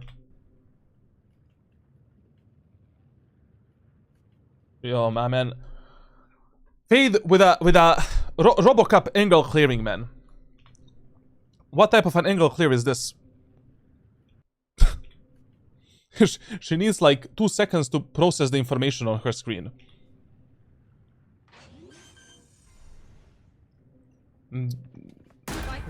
Shadows. To be honest here, like, we need to go for some aggressive play. Like, we need to play around this smoke. And he did a really good smoke as well. Like, right now, if he just stands behind the smoke, Tejo is gonna drone him out. Reyna is gonna flash. Like, we're just gonna get fucked, to be honest. But this smoke is actually pretty good that he did. And he can use it to outplay the enemies and maybe get a kill. Deep smoke. With the angle here, we can try to go for a surprise peek. When the enemies are close, we can try to go for a Paranoia. Get a kill, get out. Traveling. Bring them down.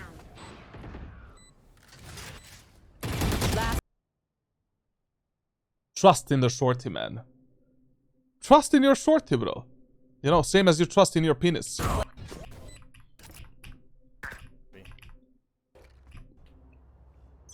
I need a drop.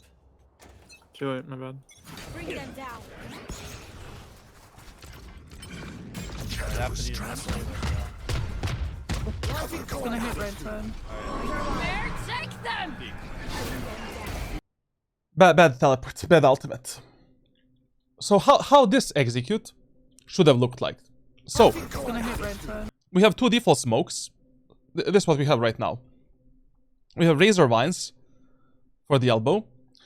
We have 2 default smokes for the tower and link. We have a Fade ultimate for the backside. Right here. Like this. So, what our friend should have done is simply make the sandwich out of the enemies and TP somewhere on the bomb site. Like, we still don't know if enemies are gonna stay on site, if enemies are gonna fight on site. Can enemies dodge this Fade ultimate and just go through the smoke and flood in immediately and kill our teammates? Personally, right now I would just teleport exactly in the bomb site. Like maybe in this corner right here. Reveal the enemies at the backside. Take more space for my team, and then we can scale up into the elbow, CT, and clear everything else with our teammates. The problem of this teleport up here is that players that are here are not altered by the Fade. And they can just see you, kill you, and, you know, that's it. They can play behind this cover, wait for you to teleport, bam, you're dead. Second problem is one enemy can be in the smoke.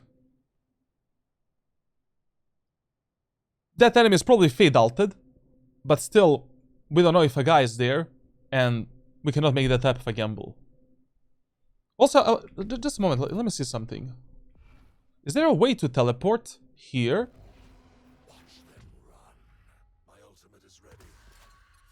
Is there any way with the Omen TP that you can get down here?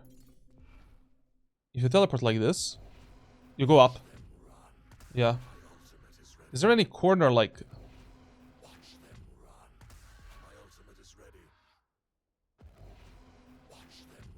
Nah, it's always up.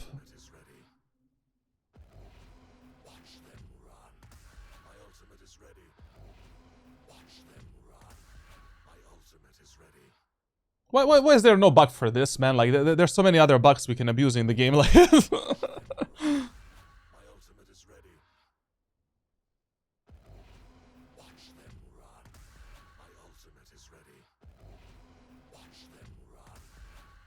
nope. I guess this ain't gonna work in any way. That would be good. If you can maybe teleport in this corner here and then scale up. But also, you know, with this setup that he has, like the Fade ultimate, Razor Vines here. TP here will be amazing as well. Like TP into this corner. And then he can immediately with a Paranoia take the elbow control, tower control, and CT control. That's like basically charlatan. I'm literally turning into the XQC, man. Like that's what smoking for 5 years does to you. So basically, like you know, B set of Corrode. You have the sector number 1, which is this. Sector number 2. Once you clear that, and you know that none of the enemies are there, 90% of times your next objective is taking the elbow and tower. And that's it. That gray line doesn't work. It works like... Yeah, I know. Like, I'm trying to do that. But I never tested it in a custom server, so... I think that should be possible, man. Like these type of bugs exist everywhere on every map. I can't believe that they... You know, here they didn't leave out something cheeky for us, you know?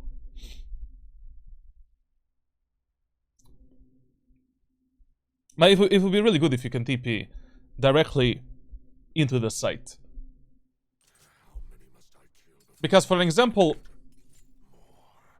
if we can figure out some kind of a teleport... Just a second. If we can figure out some kind of a teleport with the ultimate here, you apply enormous amount of pressure onto the enemies, you reveal the enemies on these positions, you can easily commit to this TP, and then with a Paranoia, just demolish the enemies at the backside and in elbow. But, like, there is, like, you know... Fuck, bro. I need to have a 4K monitor for this. Ooh! I got debated for a second. But nah, like I'm just... I don't know what I'm trying at this point.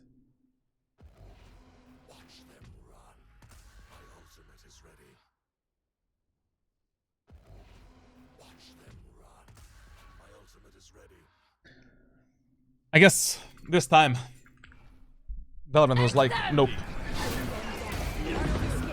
Flood. Listen, if you already decide to teleport on top of the tower,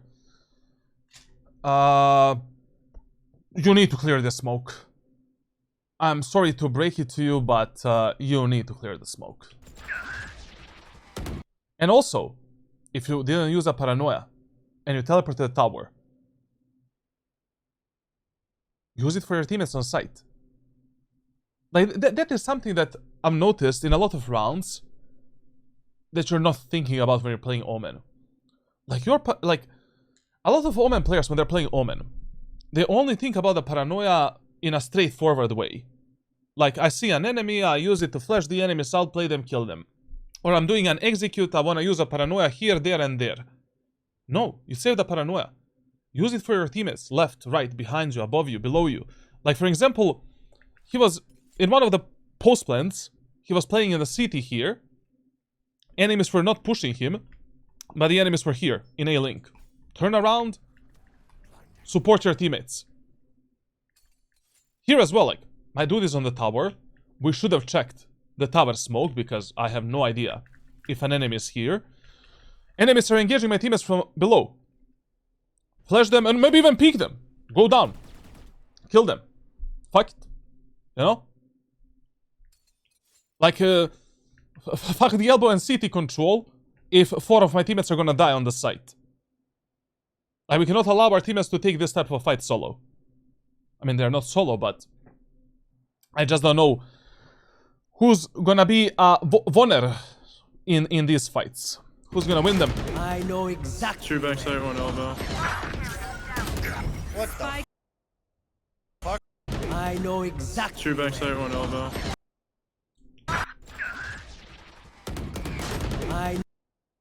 Like, I don't know what was your plan here. But if you already go for this type of a teleport on the tower, next objective is clearing the smoke. Next objective, if your team still didn't move in and they're fighting enemies on site, is trying to help your teammates on site. If the enemies are dead on site, and we have the full bombset control, then, and only then, you can search for the enemies in CT, clear the elbow, and focus on the enemy's rotation. Like, what you were doing in this round was pretty bad. Like, you just left your teammates alone, left this whole execute in the hands of your teammates, and usually this is how this type of a round is gonna play out in ranked solo queue. No exact. Two backside, one elbow. What the? I'm gonna ult through Link. Yeah. How would I send you VOD reviews? Join my Discord server, man. They should add a TP for under that's similar to what we have on Haven, a site under. Yeah, I know, like, that is what I was searching for, like, but I guess it doesn't exist here. Time to jump. Like, basically, but most of the times, when you're using your Omen ultimate to do an execute, you want to use ultimate in the positions where you are revealing enemies on the site, number 1. Number 2, where you can play a crossfire and a trading setup with your teammates. And number 3, where you can apply the pressure onto the enemies. Like, okay. Ultimate here, fine. Especially if we have some shit for this, where the enemies cannot peek us from elbow. And we can commit to this teleport as our teammates are moving in. Ultimate here, also fine. We're revealing the enemies at the backside, or here. And essentially getting all of this info while applying the pressure onto the enemies. Ultimate on the tower is okay. You can TP behind your smoke. But the problem is, like, you need to check the smoke, then check the minimap, and if the enemies are on the site, you're sending it. You know? We are using a paranoia and just immediately focusing on enemies. Cover going out. I'll handle this. Reyna, man. Stealing sight. Good paranoia. Blind, blind, blind. Reyna running away. Maybe you could have, like, waited with this paranoia, to be honest, a bit. Because your Yoru was using the ultimate. Yoru could have pinched the Reyna completely. Then you flash the Reyna and then Yoru comes out. Like, that would have been perfect. But whatever, like, we got a kill anyways. Nice. There's one elbow, I think. Yep, I need to know that. Annihilated. No charges. One more Okay, 50. they out. Rip and tear. Oh, I low-key want... One enemy remaining. Nice. I low-key Reloading. want the skin, though. Planted. Launching thorns. Weapon here. Thorns activated. Flash placed. Pretty good round. I don't know what to say. Playbook type of round. Yes, if you're doing the A split, like, essentially, you want to do the smoke here. Then we're, you know, splitting A through short, main. We're fighting for short and elbow. Doing this or this smoke for the CT. I have nothing to nothing to shit about. Maybe one thing that I would add is that in this type of a split, once again I would play with my teammates on mid. I would never let them go alone there, even with the Yoru ultimate. Because, you know, this smoke is always dangerous. You never know if enemies are gonna go up here, play here, peek through the smoke, and you just never know if your teammates are gonna be ready for these type of timings and whatsoever. But, okay, sure. Good smoke, good utility usage, Yeah, nice. good pathing. Angle clearing can be a bit better. You know, like, you need to clear the angles a bit more. I don't want to say methodically, I just want to say you want to be sure that you clear that angle. You know, like, you never want to swipe to the, you know, like, you clear this angle like this. What type of angle clear is that? Like, clear the angles deep in Valorant. Make sure that you see this line of the angle. Like, bam. Now, you know, check these positions. You check all the way there. Now you pull yourself towards this wall to check this position. Now, you jiggle peek this angle. Now you check this position. Now we check this with a jiggle peek, and the list goes on. I think an Omen main can learn Yoru easily. And vice versa as well, yes. Yo, Frost, how are you, man?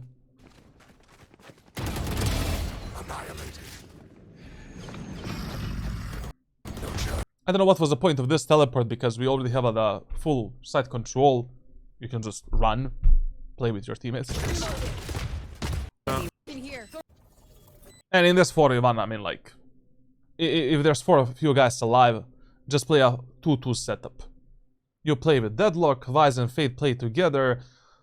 From this position, we can cover the A main. Deadlock can hold a short from this position. And we just play a reflect setup here. Maybe flank. Could be. I see two. Enemy spotted. A. Okay.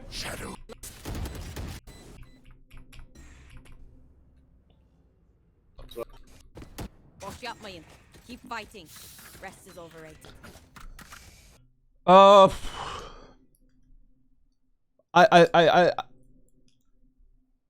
Based on the last 10 rounds, I still don't see a reason to fight for the mid control. Like, the executes are working quite okay when we do them properly, to be honest. On Corrode, you just fight for mid when executes are not working. Like when you know, enemies just have a really good defender side and they're controlling the sides mega well. So, sure. Like, let's see what they're gonna do now. I need a drop. Can we make noise B and then end A? Yeah. Let's waste that Teo util. I mean, how we should do the fake, we already talked about in the previous round. Vice and Deadlock should play with you. Fade and Yoru should fake. Spike should go A main. And you give your teammates one smoke on the B side. Battlefield later tonight. Yes, Trisky. I played a bit of League of Legends, man. We're doing good when we played slow. Yeah. Omen. My bad. I didn't see it.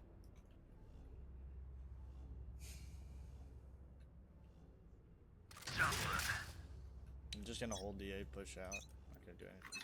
Cool.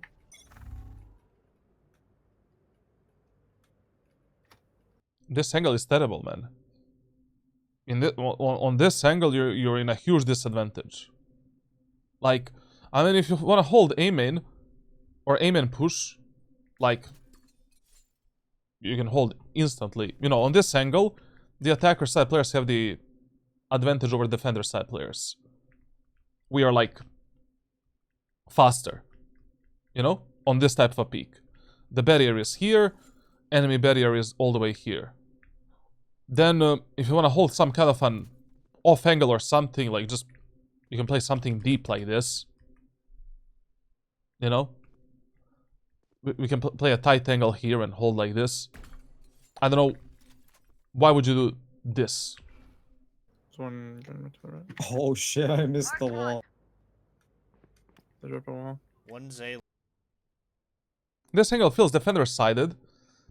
Yeah, like, I don't know. I don't like this angle at all that he's holding right now. Link. Go ahead. Stand Dumping your all. ground. Stupid. Just like trying to let him do One it. A link. And I just have no idea what type of a fake and then what type of a strategy is this, bro. Okay, we baited out the Tejos ultimate, that's great. But what the fuck, bro? I'm trying to take a typing A. Good timing to move in as well. Just my guy should have had a gun in his hands throughout the whole push through the aim area of the map. A guy can be behind the box. Just like We don't know. trying to let him do One A it. link. Reyna can pick us here. We don't know. I'm trying to take a typing A. Basically, we need to clear all of these angles properly. We didn't hear a single footstep. We had to jiggle pick this, check these off angles. You know, move with the gun out. Go all the way here. Jiggle this, jiggle this. Peel this angle. Check this position. Jiggle this position, start moving forward. Peel this angle. Be ready for this fight, that fight, and... I don't know. Like... Theo's out mid. Two on mid, two on mid. we just didn't hear a single footstep, like... And personally here I would move towards the elbow. Because if you're lurking through the aim alone, I mean, you're in a huge crossfire if you go through the left side. And now, maybe one enemy is in the elbow. One enemy peeks us from the side. Maybe one more guy is in the short. I mean, I don't know. Like, anyways, we have 3 teammates on mid.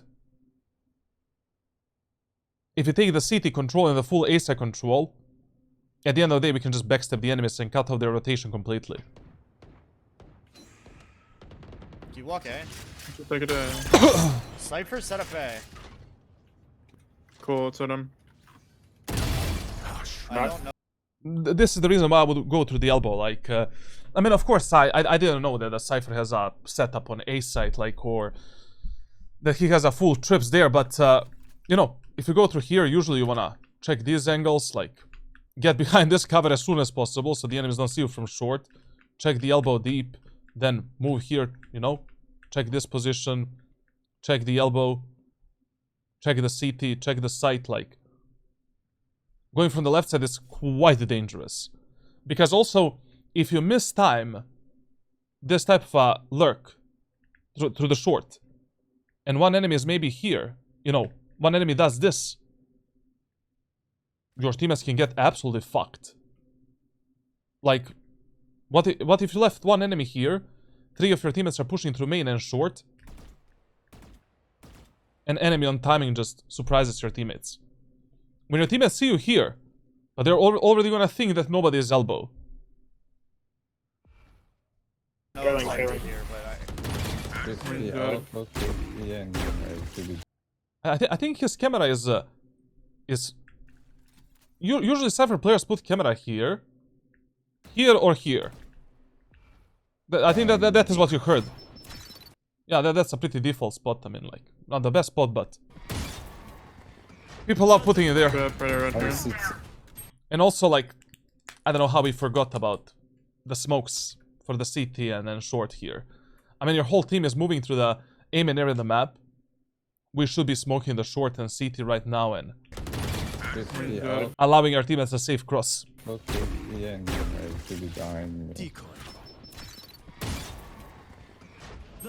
Good, right here. Spike down A. I have the spike. 1 enemy remaining. Probably 60. one shot. 10 health. Spike planted. Walk that CT, walk that CT. Storms are alive. Sorry, sorry. I love this a lot. This angle is so fucking good. Very good. Now I can play double tower. Easy. You know, Omen or... Here. Excuse me up. Easy. Just remember that rule. Like, when you're playing these elevated positions, like on a spot like this, there are 2 rules that we always use and follow. Rule number 1 is, like, you always want to position towards the edge where you can drop down and safely reposition if you get blinded, flashed, or the fight is not working in your favor. Like, for example, on a spot like this, we want to play all the way here, on this angle. So, if something bad happens, you can try to reset fast with a knife out, and that's it. Second rule is like, please follow the top to bottom crosshair placement rule. Like basically, you always want to place your crosshair on the highest position from which enemies can peek you at that moment of time. So if enemies can peek me from the wall that is closer and further away, place your crosshair, place your crosshair for the further wall. Anyways, on a spot like this, most of the players are going to scale up like this. It's just natural in Valorant. Like this Cypher is definitely not going to peek us, you know, like this, or from the middle. Like he's going to hug this wall, like try to jiggle peek these angles and clear it in a I mean, this is a normal way how you clear the angles in Valorant and engage the enemies. Like you're always trying to move yourself away from the wall that is closer to you. But good, I mean, like when you play this double tower, like there's no way that we don't get a kill. We can go B, we can go B. It's fine. Depends on how many we here. We don't have. The hunt begins. So my recon fat. I have the We talked about this already. Like I just feel that when you're clearing the main areas of the map with your teammates, you're not ready to fight with them. The gun is not there, crosshair placement is not there, and you're not ready to take a fight. When you're when you're letting your teammates clear the angles for you, and you're scaling up with them, your crosshair and your movement is ready to take a fight on every angle that your teammates are clearing. So if your teammates are doing this, you're basically here, ready to do this. You know? Ready to support them and swing out. If you're taking Omen space, for an example, if my teammates are doing this, I'm here. So we are not, you know, hitting each other with the shoulders. I'm ready to swing out close and get that enemy out of the server. If my teammates are doing this, I'm basically here. They take a fight on the left side, I'm ready to take that fight. So my recon fat. spike down. I have the spike. Spike down B. Listen, if you walk up to the B main area of the map, like you don't run. You basically walk up to this position. Check this angle as well. I mean, right now, I don't know if enemies played some kind of a double bait setup, but if you just decide to walk up here, enemies have plenty of time to get in a position like this and to play some double bait. Especially with the Veile's refractability. My ultimate's ready. Bring me the arsenal! Shadows traveling. Flashing. Shadows traveling.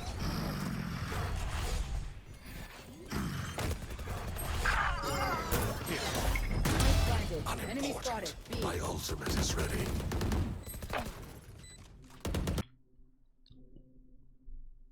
Same mistake as you made during almost every single execute. Like, clear the site first. Clear the sector 1. You know? Then clear the sector 2. And then, when your teammates are safe, and none of the enemies are here, then let's move into the elbow with one of our teammates. And let's take the elbow and tower control. Like, when you teleported here, you should have instantly been ready for a fight in elbow, and then a fight behind you.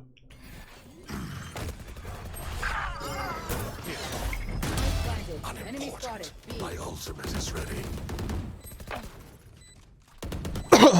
We still have a paranoia. I don't know why you're not using it. Like, enemies are going through a very narrow choke point here. You can just demolish them. And here, you need to play aggro, man. What are we waiting for? For 4 enemies to rotate and to just pinch us down? We need to kill this Reyna and Veile that are, and Clove that are at the backside before the Tejo kills us from A main, tower, or CT. Plus, we have a paranoia. I don't know you know, you cannot get stun locked in these type of situations. You need to be proactive. Any decision that you make here, proactive decision, is a better decision than just staying here and waiting for the enemies to peek you. Let's go. Aha, Reyna is there. Let's flash her. Let's try to get the kill. Let's drop down, connect with the Yoru. Let's fight the Veiley and Clove. We need to fight here. Last player standing. Yeah. Okay. Overall, this attacker side went much better than, you know, how I thought it's gonna be. At least we started with 0-4. But we started with 0-4 because of just 3 stupid mistakes that we made. It was not only your mistake, it was also the mistake from your teammates. Don't get me wrong, but all of these mistakes that we made in the first 4 rounds were quite easy to correct. And maybe we could have finished this half like 7-5 or 8-4 instead of 5-7. But Corrode, as much as it is easy to play on the attacker side, like, it is pretty much the defender side of the map. Like, on defender side, like, you know, if you don't finish 8-4 or 7-5, good luck playing on the attacker side, essentially. So, Corrode defender side. Just a moment. So, first thing that we ask ourselves is, how should we play this map on a defender side, and what should we do? So, your default site, number 1 priority, B site. Number 2 priority, A site. But Corrode is a fast rotation map, and essentially, you don't give a shit about defending B site and A site. What does that mean? Same as on Split, for an example. You don't really care.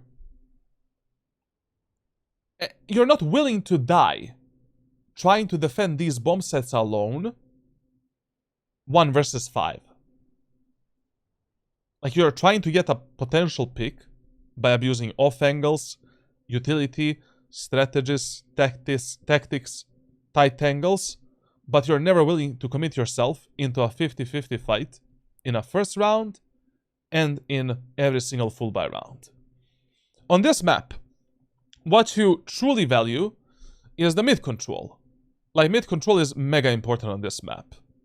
And whenever your teammates are getting fucked on mid, you always prioritize A short and top mid and the general mid control over the B site and A site. Now, another reason why mid control is so important on this map is because of rotations. As long as we have mid control, we can rotate like this. Without the mid control, God help you doing these rotations through the spawn. Now, this should also be a map where you always prioritize the team play over the map control. Like, you're always trying to fight with your allies and find the ways to fight with your teammates at every single moment of time. Also, this should be a semi-aggressive map for you. Same as Ascendant and Split as well. Like, the worst thing you can do on Corrode is playing passively on the bomb sites. Like, basically, not getting the early info if enemies are here, here, or here, and how many enemies are there. Like, if you're starting, let's say, for an example, on A site. No matter what is your strategy or tactic, at least jump spot the enemies in the A main area of the map. Or jiggle peek them to get the information, you know. Like, if you're starting on the B site, once again, at least do a silent jump spot, if nothing else. Like, you can stand here and just do this, like, for an example. Okay, I'm not really good at this, but you get the point. At least jiggle pick the angle. Hold a tight angle. Get the info there. You want to play with shotguns? No problem. With the classic pistol start here, bait the enemies, and then we can fuck them up with the close range weapons in many different ways. Mid area of the map as well. Like, try to fight for it a bit more. Especially if you have teammates with yourself. Now, first round of Corrode. So, I would almost always start on mid on Corrode and play fast rotations between A site and B site. That's it. Now, most of the times, in the first round, you want to start in A short. And from the short, take the mid control with your teammates, and then play fast rotations between A and B. You don't even need to take a mid control, just be in short. Now, what type of a strategy you can play with Omen? You can maybe play with a Frenzy, Utility, and try to fuck up enemies in short if they're going through short. Plus, you can play fast rotations between A site and B site. You can play classic shorty strategy with all of the utility. Drop the shorty in this corner with a classic pistol, bait the enemies, and then when the enemies are coming towards you, we can create a smoke like this, and then shove up this shorty into their anal cavity and just completely fuck them up. You can just play with the classic light shield, 2 smokes and 2 shrouded steps. Do something with that. You can also create a smoke like this for A short that allows you to dodge the enemy's utility quite easily. Like basically, what's the point of this smoke? If the enemies want to push through this smoke, you can just hide in this corner.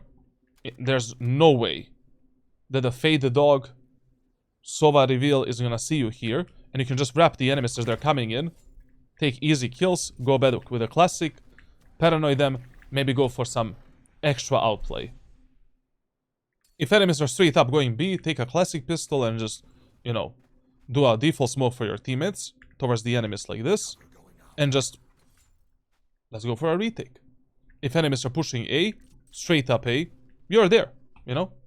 Do a smoke and play with your teammates. I will rip the light from them. And in this match, it actually makes a lot of sense for him to start more towards the A side and A short area of the map. I mean, we have a Vise on the B side. I mean, if Vise cannot delay and stop the enemy's push, why are we even playing this video game? You know, at that point, you know, you need to have 5 PCs and just play 5 agents yourself, like in Ascendant 1. I would not start the round like this. Like, if you're starting A main, like, and you want to play classic shorty here, start the round by revealing the enemies. You know, like basically just start the round by jump spotting the enemies here, getting the info. Aha, enemies are not there. Rotate immediately. Fuck it, you know. Insta rotation. Let's see if the enemies are mid. Let's try to jump spot them here, and let's just rotate towards the B side. From this position, we can use a safe smoke to support our teammates on B, and just fucking rotate. Couple B here. Cover going out. I like to smoke bottom mid every round. Is it wrong to always do it? But it's not wrong. Like, I mean, you can do that as a default play with Omen. But which smoke you want to do depends on the enemy's economy. If enemies are playing an eco round, you want to do this smoke on bottom mid. If enemies are playing a full buy round, or your teammates want to take the mid control, then you do this smoke. Heavy. Please place your crosshair at your anal cavity at every single moment of time. Your crosshair should be on the most probable angle from which enemies can kill you at that moment of time. And right now that is behind you. Nebulon Rift. 5 stream streak, huh? My dude is grinding. Now I'm waiting for Omen to Radiant and Yoru to Radiant. Well, the next challenge we're doing is like AZ challenge to Radiant, and after that we'll see.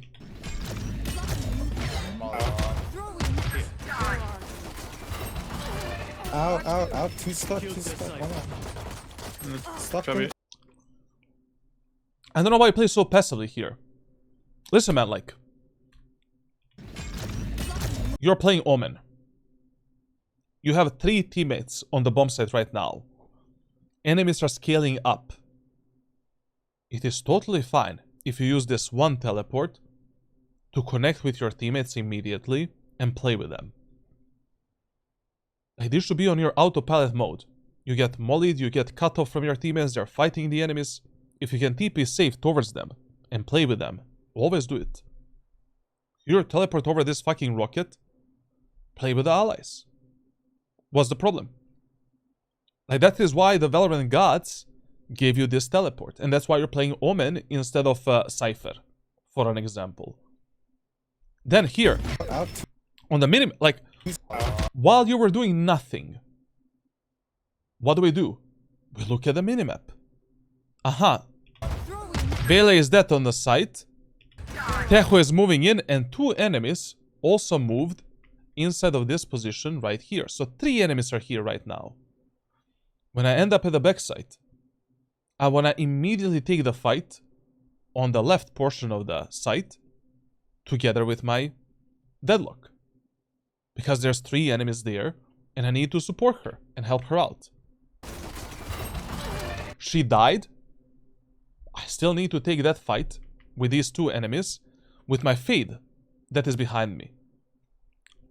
We have a perfect triple crossfire setup here. Let's pinch them, let's fight them together, and that's it. Ow. 2 stuck. I don't know why you're holding this angle here. You should be swinging out, taking this fight with the Vise, Fade, and Yoru. Stuck. Chubby. 105. Is that a guy down there? Ow. 2 stuck. Stuck. Chubby. What is this, bro? 105 right now. One enemy remaining. He's mid. 20. No, wait. The wall is not holding him. Same during every single post plant. Clove doesn't have a spike. Clove needs to plant the spike. All we need to do right now is just fight together and figure out how we can pick this Clove together with our Yoru and close out this round. Nothing else matters. Fuck the utility. Fuck the outplays. Just get at the backside and play with your Yorissimus. Time to jump. I don't know why they fucking... You should take the ghost that is behind you, but not the classic pistol, but okay. And right now you should be playing with your Yoru. Like if Yoru takes this type of a fight and he dies, what type of a refrag potential is that? None. But if you play here with a classic or ghost, Yoru takes a fight, you swing out. That's how we play this type of a refrag. Like when you're playing a refrag game with your teammates, you're just asking yourself, if my teammate takes a fight on a specific angle, can I immediately take that fight together with that teammate in less than half a second? If the answer is no, probably we can position better. This is terrible, man. Terrible. Also, right now, positioning in the way that we are doing is quite dangerous. This Clove can go through mid and top mid and kill us from behind. So right now, the best idea is let's just get in the elbow and play from the elbow together. Or what we can do is, once again, you can just play here while Yoru is jiggle picking that angle. And once again, we can fight on both of these positions together. Should be mid. We fight together, we die together, Nope, still Oh, main. he's smoking mid. Still the shoulder. we win together, we lose together. Yep, still main. And this is that unnecessary utility user that I'm speaking about. Fuck this smoke. Like, you have a ghost. You have a light shield. You are a juggernaut in this round. Clove has a classic pistol. She needs to hit 2 headshots with a classic on 20 meters to kill you. Just play with the Yoru. Don't risk it. Nice. This was pretty fucking dangerous. And this cannot happen to you at the Ascendant and low immortal level. Like, this is one of the things that is gonna decide how fast you're gonna progress from Ascendant 1 to Immortal 3. Like, how you're playing these scenarios that we discussed during this VOD review. These positionings, these refrags, and this type of ranked team play. Like, that is usually the main reason why people spend so much time being stuck in Ascendant and low Immortal. This was taken. Of course, there's many other reasons as well, but... Light Shield Outlaw... Okay. I mean, we saved the Light Shield from the previous round. So... Sure. Like, you can go for Outlaw in this second anti-eco round. You can also go for a Stinger and maybe save the money for the Operator for the fourth round. You can go for the Marshal if you're saving the op as well. You can also go for the Judge if you're already playing Omen. Corrode is a pretty claustrophobic map. Judge and Ghost go pretty hard, you know. But where do we position in this second round? Enemies push B in the first round. We demolish them. And right now, once again, I would play A short. And more towards the mid. Let's keep the mid control completely. Let's disallow our teammates to die there, like potatoes. And let's play fast rotations between A and B. That's it. Like, right now, what you should be doing... Okay, you wanna play with the Outlaw? We can do a one-way smoke for the right side. Instantly go for the peak, like this. We just hold this. Our teammates take a fight on the left side. Swing out, take a kill, that's it. Enemies are pushing A. Instant smoke for the A main. You can TP here if you get smoke out. And just hold the A main push. 2 kills. Reload. Focus on the elbow. You have a paranoia to push the enemies back and just... That is how your positioning and repositioning should look like in this round. If enemies decide to go B again, we already have mid control. We can rotate through top mid. And we can support the Vise in a matter of 5-6 seconds.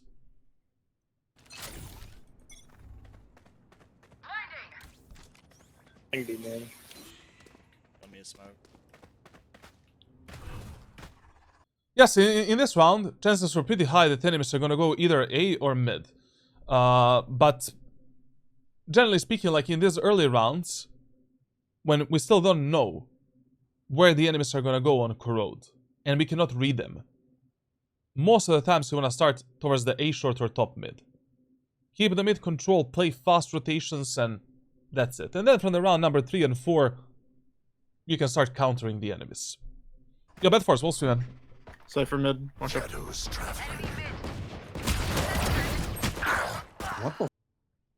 Also, like, I don't know why did you rotate here. I mean, we have no real information. Where are the enemies?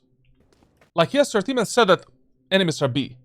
But until the moment of time where you get a confirmation in these eco rounds, anti-eco rounds, how many enemies are there? You don't see enemies on the minimap. Wait a bit, relax.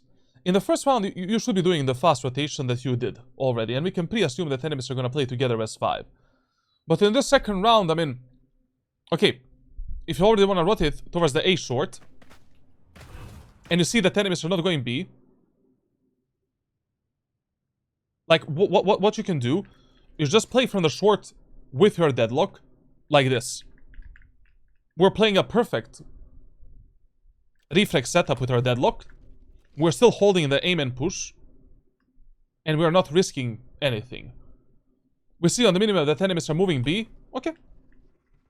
We smoke off this, and we just get the fuck out and play with, you know, play a retake.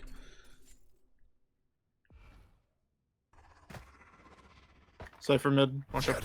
No, moving here was good. I would move towards the A short to help my teammates on mid and stuff like that, but I would not go back into the A main area of the map. Like, you should just go in short to be ready to fight with your teammates in mid, while you're still holding the A main from the short until the moment of time where your teammates need the help in mid and B.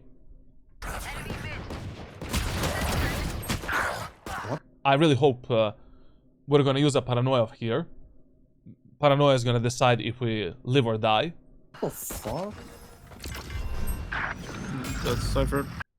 Ha! We got a bit lucky, I'm not gonna lie. Overall, listen, like this second round, just second anti-eco round. Start in A short, do a one-way smoke, take the full mid control with the Outlaw, or whichever weapon you have, Bulldog. Bulldog is also fine. Stinger, I don't know, and Ghost. And just play fast rotations. Let one of your teammates hold the A main. 3 of you guys are mid, and 1 guy is B. And we just play triple fast rotation towards A and towards B. Now this right here, I mean, If your teammates cannot kill one Cypher that has a classic pistol, there's like, you're not playing a video game for 3 of your teammates. Like, that's criminal. But we can still win this round. Enemies still don't have heavy shields. We can kill them with one tap of the Outlaw. And right now, what I would probably do in this type of situation, where the enemies can split me through A main and A short, is just try to fight enemies from the elbow. Especially if you have the Outlaw. It's gonna be easier for you to isolate some cleaner fights, while still potentially surprising enemies with the Shrouded Steps, Paranoia, and the Smoke. So right now, what our friend's decision should be, is just to get back into the elbow, take all of this control back, hold this type of a cross, and that's it. Try to get one kill here, then you can focus onto the bomb site, maybe try to get a kill onto Cypher that is here, and then scoot out. Yeah, nice. Cover going up. Smoke.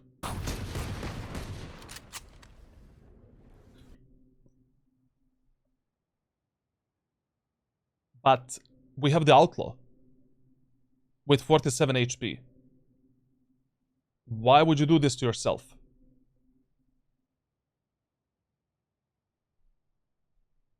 Like, what the fuck? Like, why are you forcing yourself in an anti-eco round in a close range fight if you already have an Outlaw? Like, this can go terribly wrong, to be honest. Sorry, the gameplay is lagging a bit for some reason. This was such a misplay, considering like what type of weapon you have, and considering the enemy's economy. Like, you want to take clean fights here. You're in a huge advantage. Like, all you need to do is hit 2 body shots onto 2 enemies, and the round is over. No smokes, no nothing. I will not place a single smoke before I kill at least 1 enemy. And then I can maybe use some smokes to, you know, repel the enemies back, like try to go for some outplay and fuck up the enemies once I reveal their positions. 80 right now. To be honest, like, this was our friend's round.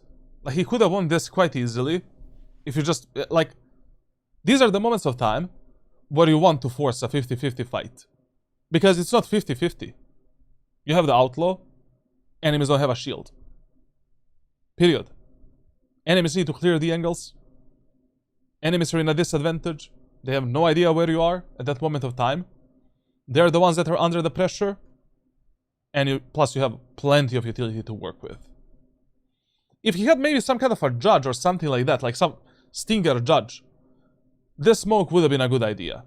To play around the smoke and try to close the gap with the enemies and shove this weapon into the enemy's ass. Yes. Actually, though. What's up with the wall? Why is... Okay, so first round, enemies went B. Second round, they went A. In this third round, once again, we need to play mid. But this time, I would play top mid. With a shotgun? Absolutely. Why not? Like, basically, what we can do is, like, we can just, at the start of the round, do the deep smoke into the mid to control the mid area of the map. Like, from this position right here. Drop down immediately. Get behind this cover. And get ready for some outplays. If enemies are going B, okay. We can smoke off and immediately be there to help our teammates and demolish them with a Paranoia, Judge, Bucky, whatever eco weapon we have right now. Like, basically, when you're gambling on Corrode, like, whether or not you start top mid or short depends where they think enemies are going to go next. If the chances are that enemies go mid and B, top mid. If the chances are that enemies go mid A, short. That's it. And you value the control of this over anything else.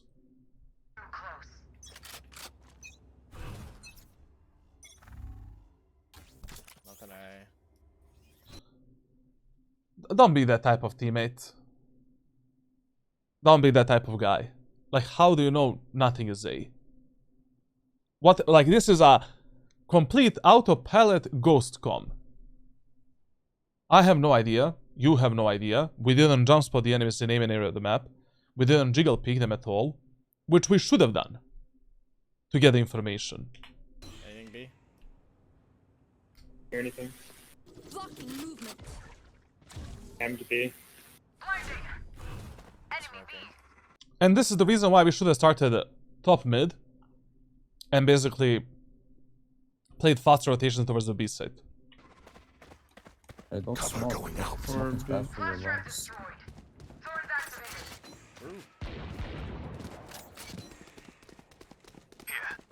Cage. Cutting through. Oh, damn. No escape. Very I good. think they might be here, guys. Might have found them. chance. Everyone except the lurker. Who was missing? We don't know. Listen, probably the best position that you can play, like when you have a smoke like this, and when you have a shotgun, is this corner right here. When you just crouch down, tell your teammates to hold the beam and area of the map. When the enemies are scaling up, I mean, like, we can just take 1-2 kills quite easily. If you already want to play around the smoke, then curve it. You know, like, make a cubby position smoke. Again, either towards the right side or towards the left side. Wasn't Perfect. sighted. Yo, 7 Hyper, Was we'll see, man. there. I think it was Teo. Could be through A. No. If you're playing this position with a short T or Bucky, play a bit closer to the choke point. I play it like this, essentially. And just jiggle in, jiggle out. Why? Because if you hold it all the way here, and enemies peek you from that angle, that is 11 meters. And with a Bucky and short T, you will need minimum 2 shots to kill an enemy there. When you're playing like this, there is a chance that we delete an enemy with only 1 shot. Oh, we get the fuck out now. Usually when you're stuck in this position with Omen, the best idea you can do is try to TP like towards the backside, right here. Like just use the box as a cover, or try to do a deep teleport into the site.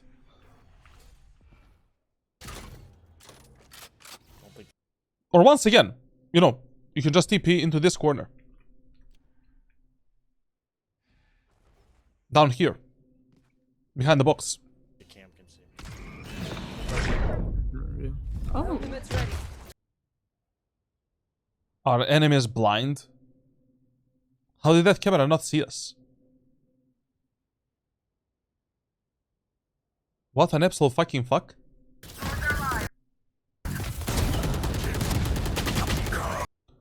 But to be honest, like, pretty good trigger discipline there on the Valet.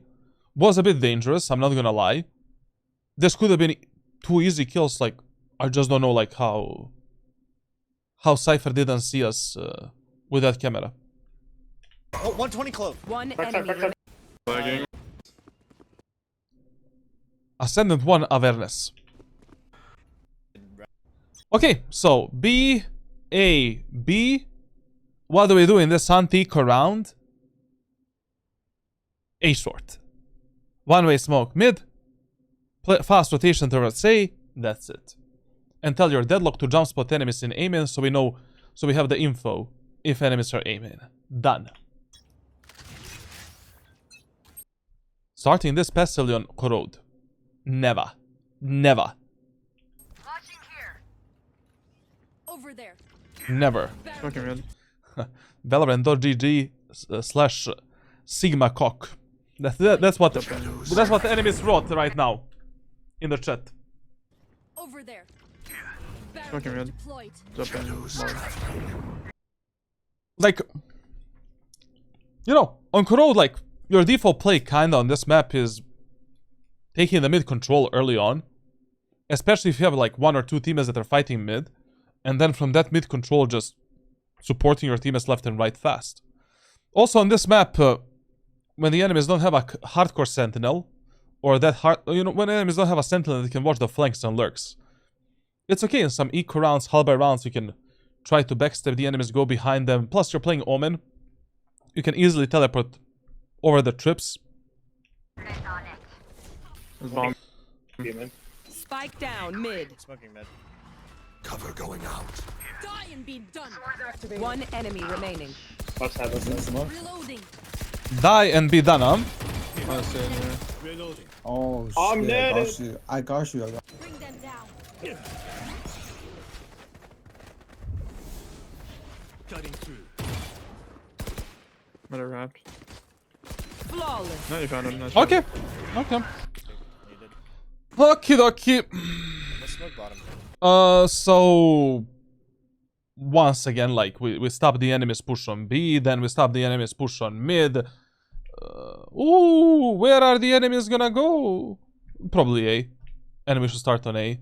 We can also maybe aggressively defend the A site and aim and area the map in this round, while giving our team as a smoke for mid. Like maybe you can just, what we can do here is basically like deadlock. Can you peek, aim in aggressively, give her this paranoia, give her a smoke here, and that's it. And now you just leave the deadlock there while we, fight in mid with our teammates. Actually, never mind, you have an outlaw also. Blocking movement. A lot A. Ooh, where are the enemies gonna go? Ooh. Cover going out. Yeah, there you What? What are we gonna do? Sensor down. Shadows traveling. Here you should have fought with your deadlock on the right side. I mean, if you're already close to your guy, and you already have a full deadlock setup for the aim and area of the map, I don't see a single problem why we shouldn't fight from this area of the map. You have a paranoia, you have 2 smokes. We have this box as a cover to do some TP outplays. I don't know why you decide to go elbow. Like, generally speaking, when you're defending a site with your teammate, if you don't have time to get into some reflex setup or to get into some crossfire setup, you don't need to. You can just defend one area of that site. But you just stay here, it's okay. Play with the deadlock. Try to stop enemies push. Spray the enemies with the smoke. Paranoid the enemies. While the enemies are coming out, we can hide behind the box. Once they get stunned by the deadlock sensor, or we get a contact with the deadlock, bam, bam, bam, bam, get the fuck out, and that's it. And now you do a smoke for the elbow, maybe. Maybe you can try playing around that smoke as well. Like, for example, you can do a smoke like this, where you can get in this portion of the smoke, wrap it around, and then from this position, peek the enemies and try to surprise them. Blocking movement. A lot A. Cover going out. I don't know why you left the deadlock here, to Jesus Christ. Yeah, there you go. Sensor. Especially considering how good of a sensor setup she has on the bomb site right now. At the choke point. Oh, what the fuck? Take hold. This is a very good positioning, man. This is a very good positioning. Like, basically, how you position behind the smokes completely depends which angle you think enemies are gonna clear first, or which angle enemies need to clear first. Here, like, if the enemies are coming out of this smoke, it is so logical that at least one enemy is gonna be fully focused on the left side. Maybe the whole enemy team is just gonna focus on clearing this position on the left. Very good off angle. Chances that enemies spray you through this smoke very low. Good positioning. We can probably get away with 2 kills. Unless the Cypher ultimate fucks us up. I know exactly where you are. Which it will. 78 on the tail. But I don't know what you waited for on this position. You got revealed by the Cypher. You delay the enemies a bit. Get back on the site. 78 We cannot stay here anymore and wait for the final day to come. on the Yeah. This round we kind of just lost, like, in that initial fight. Like, I don't know, you know, I don't know why we gave all of this and this space to the enemy team for free. We have a deadlock setup. We can play a refray game. We have a paranoia as well. Like, you don't want to give so much space to the enemy team in these full buy rounds if you can already just fuck them up at the choke point. Especially not with the Omen when we have paranoia. And now we have a fast paranoia as well. Can it be a Discord sub if I sub here on Twitch? It's pretty much the same, yeah. Smoke, smoke. Good 2 kills, but I mean, probably not gonna be enough. And it was such an easy read that in this round enemies are gonna go A. Follow the rules, follow the tips. Believe in them. Believe in yourself at the end of the day. If you just use a fast paranoia and a smoke for Amen, and we took the full Amen control from the beginning,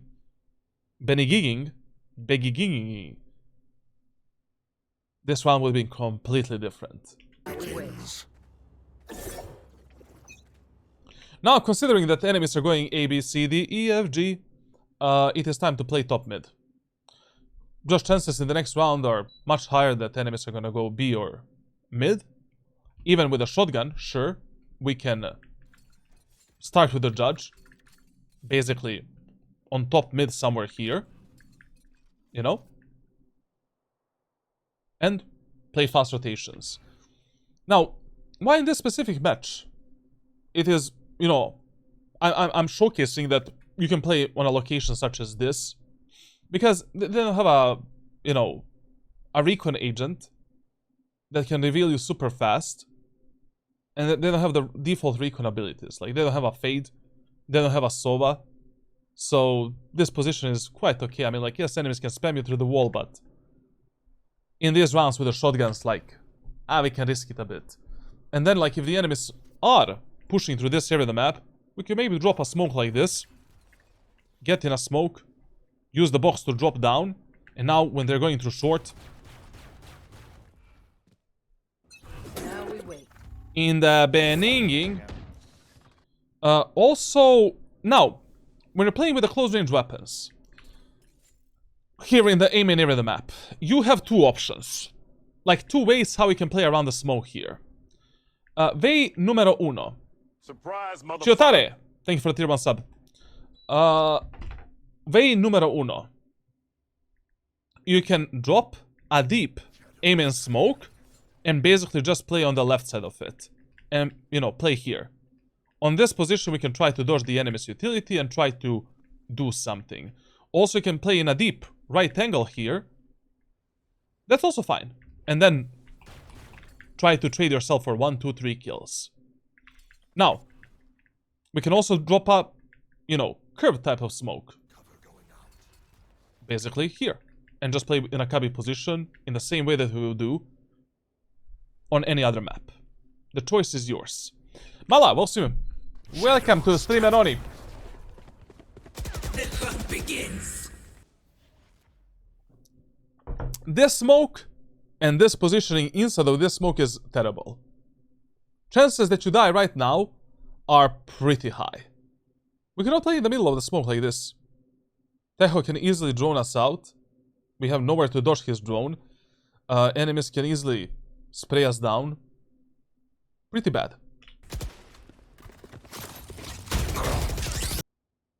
Okay, they drone main. And pretty dangerous, Mongoose. Good reaction, considering the fucked up situation that you ended up in. But remember one thing.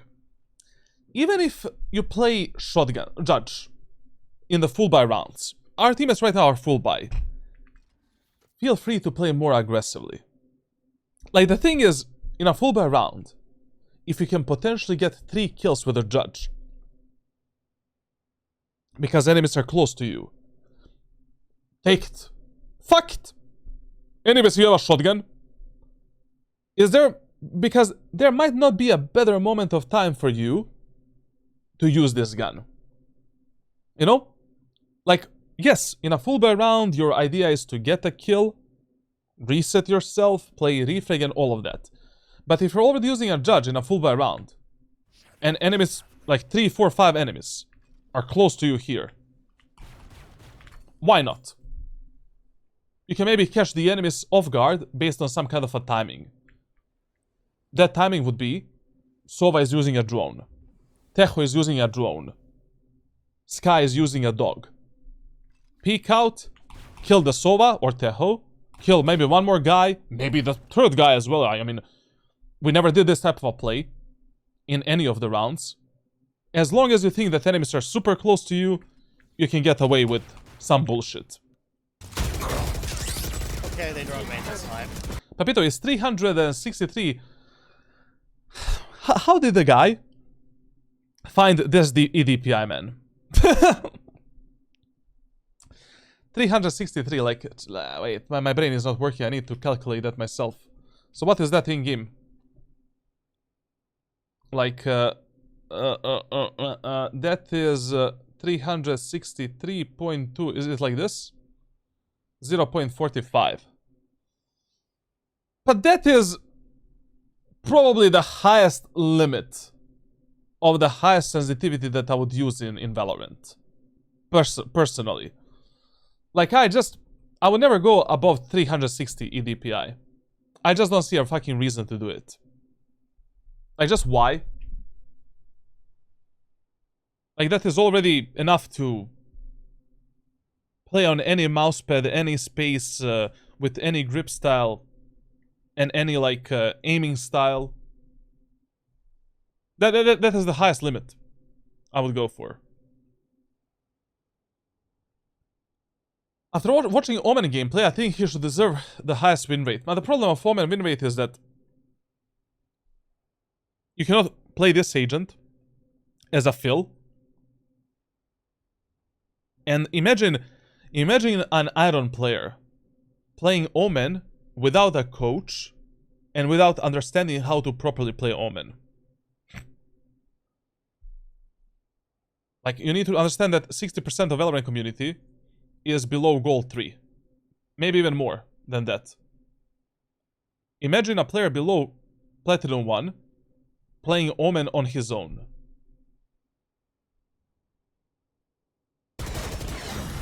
I might be cooked. Go away. Oh my god, I'm alive. Rip and tear. No more force. Well, it's not even for that, so. When it comes to the gun combo that our friend went for, it's pretty good. I like it a lot. There's still man. We're smoking. Cover going out.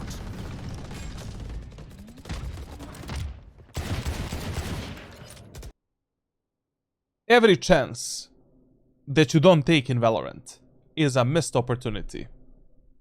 If you can try to spray the enemies down, if it is safe, take these random shots. Punching for it. Oh my god, man. We're just looking for a fake right now. They have to go to spawn only. They're in spawn. It's 2. But here I will probably start rotating. I mean, we have a Vice and Fade defending A site. Deadlock heard the enemies in spawn. We need to get on top mid. And once again be ready for fast rotations. Probably the best idea right now in this 5v4 situation is just go towards the Deadlock, support her with a Sheriff, and play fast rotation towards the Yoru. Why do I get that I cannot play Valorant because my BIOS doesn't have setting for security turned on? I mean, if you're getting an error code, you can just search for that error code, like, online, and there's probably a fix for that. If you see anything, you're back up and all over to be. I just never had that problem, so I don't know what's the fix. Yo, Michael, Michael Jacksoni. Watch them run. Good ultimate. I would have done it here as well.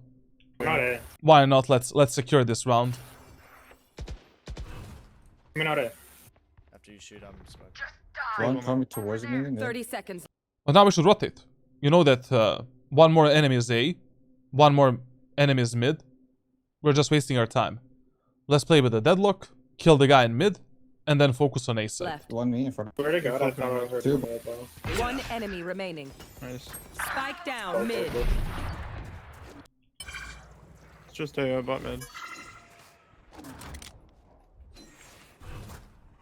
Spike still there. Damn. Dropping off, dropping off. Okay, good. Good shit round, good shit round. Someone go top mid. Okay, now the main problem in this round is gonna be the Techos ultimate. But also that is the solution for this round. Somebody's problem is your solution. Why? You see that enemies have these big ass mother effing ultimates. Chances that enemies are gonna go B with this ultimate, 80% minimum. Right now, we should either be fighting for the B main control, we should be trying to outplay the enemies on B site, B main, or outplaying the enemies on the site. This is one of those rare rounds where I would actually start directly on the bomb site, on Corrode, and just do a full-on gamble. We have Omen, we have Paranoia, we have Yoru. We can create some fucked up setups that enemies just cannot play around. Like for an example. Okay, we still have a judge. Do we have a judge or what we have? Oh, we have a Vandal and Shorty. Okay, never mind. But whatever. You know. We can hold this Paranoia for our Yoru, paranoid the enemies, or just hold a Paranoia from here, even better, so we can play faster with Yoru. Then we can use a smoke like this or a smoke like this. Hold the enemies, try to destroy as much utility from them. Enemies get this, no problem. We can do an improvised one-way smoke like this. Get on our secondary position, which should usually be this spot or this spot. Easy kills. We can play an off angle such as this one. Easy kills, drop down like... Before the Tejo does some kind of a fucked up ultimate here, we can take like a lot of kills. This is also the round where maybe I would use the Odin, because I'm so certain that the enemies will go B. Get the Odin, get the Shorty, start the round here, look here. That's it. Enemies are dead. Also, Yoru has a operator. He holds the enemies with the op here. Maybe you kill one enemy here, maybe don't. But you still bait for Yoru. Yoru gets a kill. Now with the Paranoia we can push the enemies back. Maybe get one more kill. Get out. Do some kind of an improvised one-way for this location. Get on our secondary position. Hold the secondary spot with a Odin. That's it.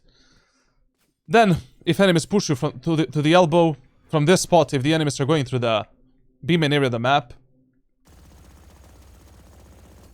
you can try to kill them and try to fuck them up as they're going through the B main area of the map. I don't know. Like, that's what I would do. Maybe my gamble will be wrong, but in ranked solo queue, people really have a mentality where if there is a Tejo ultimate available, it's gonna be a 5-man push. If not in this round, then in the next round, probably. Someone go top mid. Hold mid. I got you. Cover going out. Drone. There is a drone B. Right now, we could have gotten 1 kill. Maybe 2 kills. Maybe kill that Tejo that is droning. You know? Maybe kill all of the enemies through the wall with the Odin. Odin on this map is just mega broken. Like, the amount of kills that you can get on this map with the Odin is just bonkers, literally. Like, you know, especially with an agent such as Omen, for an example. Like here, we do this, then we paranoid the enemies that peek close, then blah, blah, blah, blah, blah, kill those enemies, then one-way smoke, then this angle, like, is fucking insanity. Like, nobody is gonna be ready for this. All you need to do is look at the minimap and make sure that, you know, you're looking in the right direction, like here and here. And then you can just look at the minimap to to see like where are the enemies exactly if your teammates are revealing them. This is fully spammable, like, you know. Then like this whole mid area of the map is spammable. Enemies love to go through mid, no problem. Start the round by placing this smoke, dropping down here, and instant spam. You can get away with a kill. Smoking B. Or right on your map. Go ahead. Like this is just one of these easiest reads of all time in ranked solo queue that you need to be aware of. Like on every single map in Valorant, in ranked solo queue environment, enemy's ultimate status can tell you where the enemies will go next and what are they gonna do. Or at least where the first contact between your team and enemy team is gonna happen. Stand your ground. It's one. They're dumping everything. Oh my god, one Let of them have two. it. They're out, they're out. You all. We have your wall. We'll catch Tiny them. B. Wait, let me go. I have an Wait op. for your Heaven. wall. Okay, that's pretty good as well. We ended up in a 4v3. Wait for your wall. Spike planted. What's gonna decide the outcome of this round is how we use the paranoia and your ultimate. Like, he needs to come a bit closer to the site. So he can flash for Yoru and we can scale out. Lagging. We're pushing up. Like right now, instead of him being here, in this position, he should be close to Fade. Just fuck it, you know. Enemies don't have any... I mean, they have a utility, they can fuck us up, but we need to be here. Or here. And then when Yoru is revealing the enemies, we are ready to scale up, like just... Drop a paranoia like this. Drop a paranoia like this. Clear the left angle, right angle. Pinch the enemies with the Yoru ultimate, the round is ours. Pushing up. Find the box. Hush. Find the box. Yo, Melody! Yo, Brent Bob! Welcome, boys! Nice kill, though.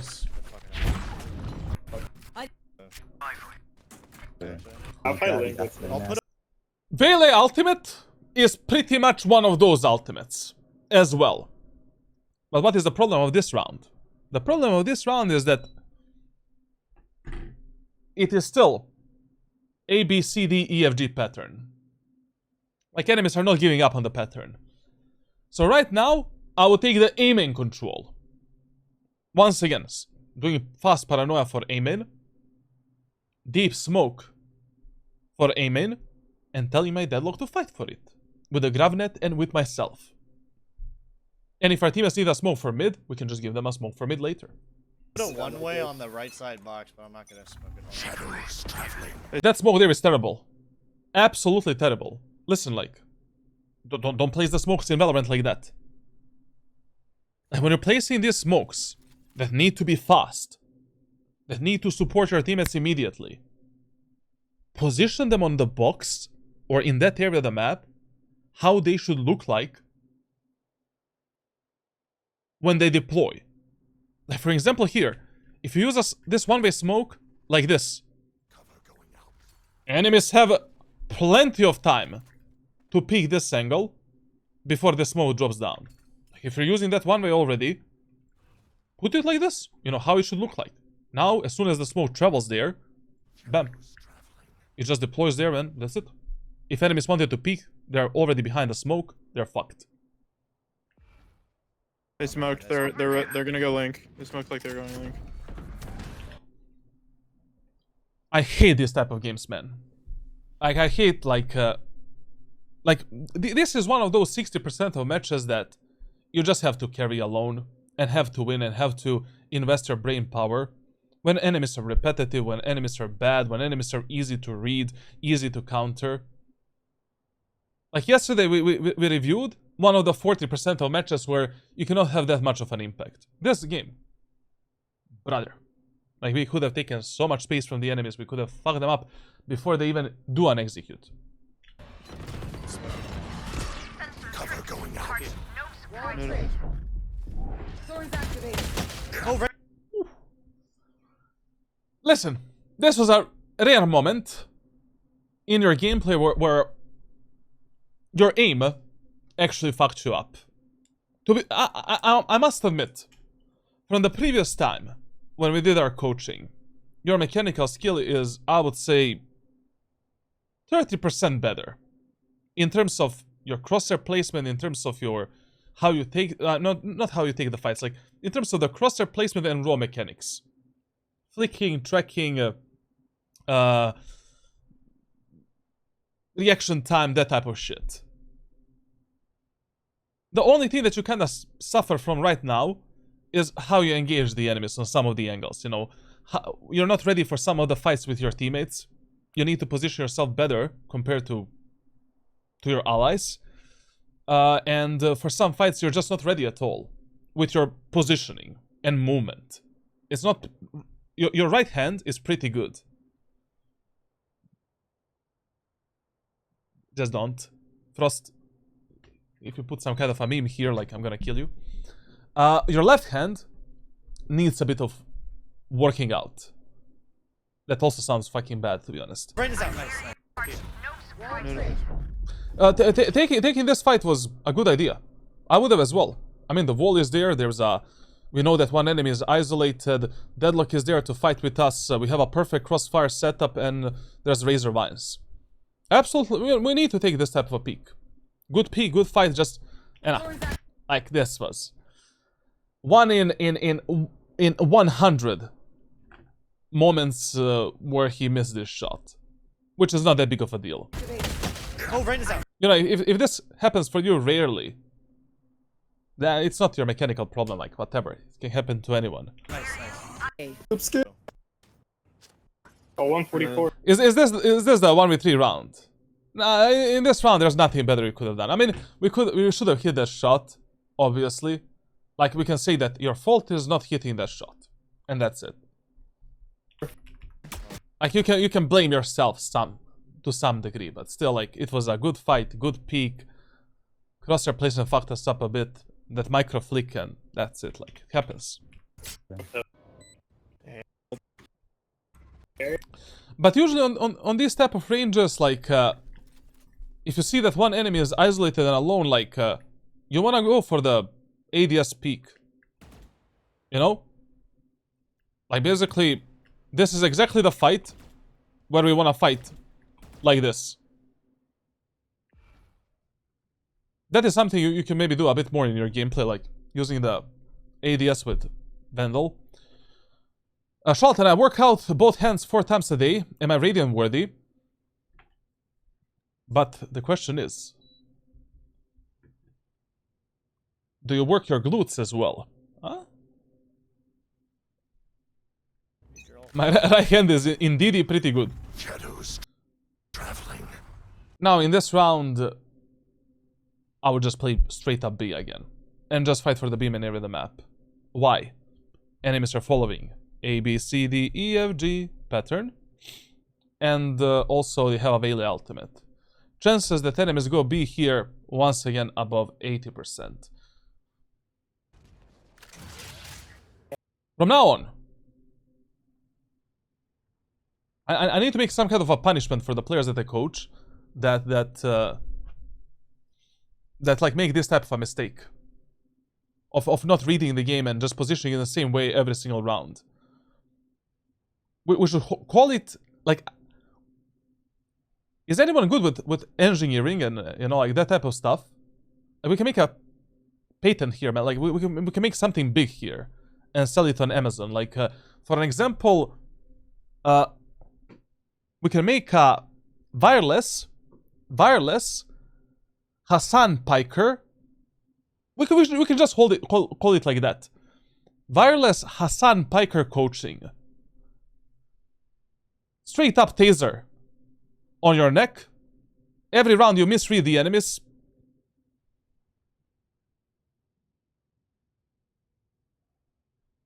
You learn your lesson. Shock collar coaching. Vibrating shock dildo in their ass. Okay, but like, Michael, I know that, you know, who wouldn't expect anything less from my community. Oh my bad, I didn't realize you were I'm trying. No smoke too. Shadows traveling. Actually, this time he didn't get shock collared. 80, Wheeler. Heavy link, heavy link. If this happens to you, you just say, GG, well played, cool Tigers. That was a blind ultimate from the Valet. You know, it is fine. 80, Whaler. That you're trying to position here. It is fine that you're trying to go for this paranoia, maybe go for some play. Anyways, you're in a numbers disadvantage and your Vise is 1 HP.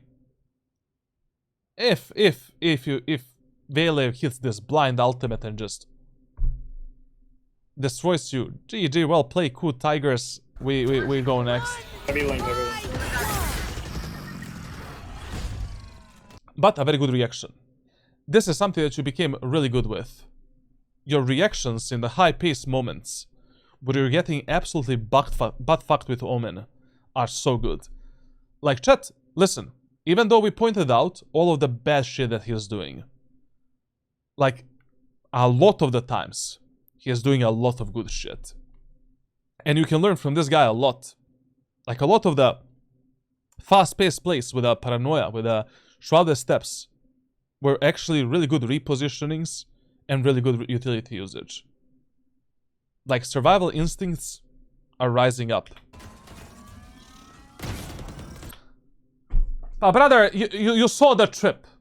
Enemies don't know if you're short. You have a perfect crossfire setup with Vise. Why don't we keep our location a secret? And just kill this Reina with a Vise. On her contact. Why do you reveal yourself? Plus you have a paranoia. Still. But you know, that's why players are stuck. You know, in Valorant, in some of the lobbies. Because for every good play that you do, you make sure that you do one bad play. I did 2. Lag. Last player standing. No. Now is the time to save. Do you agree, chat? I think it's time. Get out. Way. Get out. I don't care about this one. Get out. 1v5. What you trying to do? Our economy is shit. Go save. We win. We live to fight another day. We have a good weapon for the next round. We have all of our abilities. We can counter the enemies in the next round. Judge. I just think with the one setup that you can use with the Judge on the B side is the following. Not only Judge, any close range weapon. And it's really good. So basically, we can start the round with a classic pistol here, baiting the enemies. And as soon as we get a contact with the enemies and maybe destroy their recon abilities, you can drop this one-way smoke here. With this smoke, you can dodge the enemy's random spam here, and then on timing, just wrap the enemies around. That's it. That's the play, basically. Anything? Cover going out. Very good that he didn't teleport. There was no reason to teleport. I just don't understand this smoke here. I mean, okay, it's an eco round, halberd round. Our teammate is playing with a shotgun. Makes sense. Makes sense. So good smoke. Good smoke. Actually. Good smoke. Good soup. Good soup. Roasted me. How many bubblegums I ate today, bro? Like I've got my ult here. 15.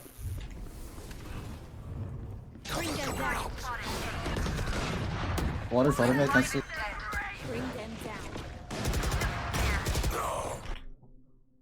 But just go! You flashed him! Why you complicate this fight? Water front of me, can see.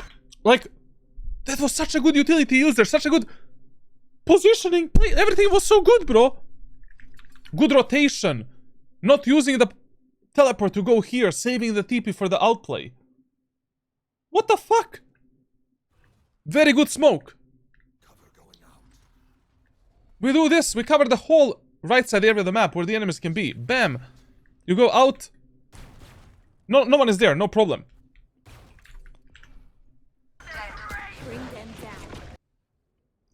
Why would you risk this? I also just don't understand, like, how did the Vele kill him?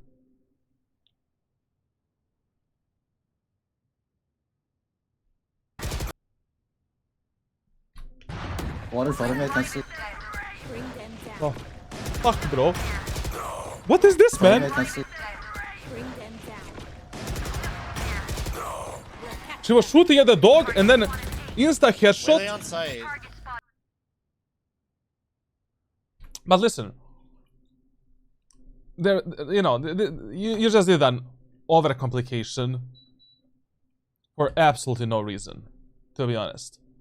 Like, you know, the guy you know, basically, enemies can only kill you from this range here. You have a judge. You paranoid this position. Just, you know, from this wall here, jump in, run them down, kill them, and, you know, those are the overcomplications that you want to avoid in your gunplays. No way we lose this match. But what's really hurting us in this game is like lack of map control. Like, if enemies are already just going 5-man A and B, let's jump spot them in A man and B. Let's smoke it off. Let's paranoid them. Let's take space. Why are we playing passively? Like, the first area of the map where we fight the enemies should be this. Should be this. It should not be this. B. At least 3. Yep, running in. I need to ask, like, what is our Yoru doing? Who's traveling? Had to go out. He put the drone. If he dies right now from the Cypher,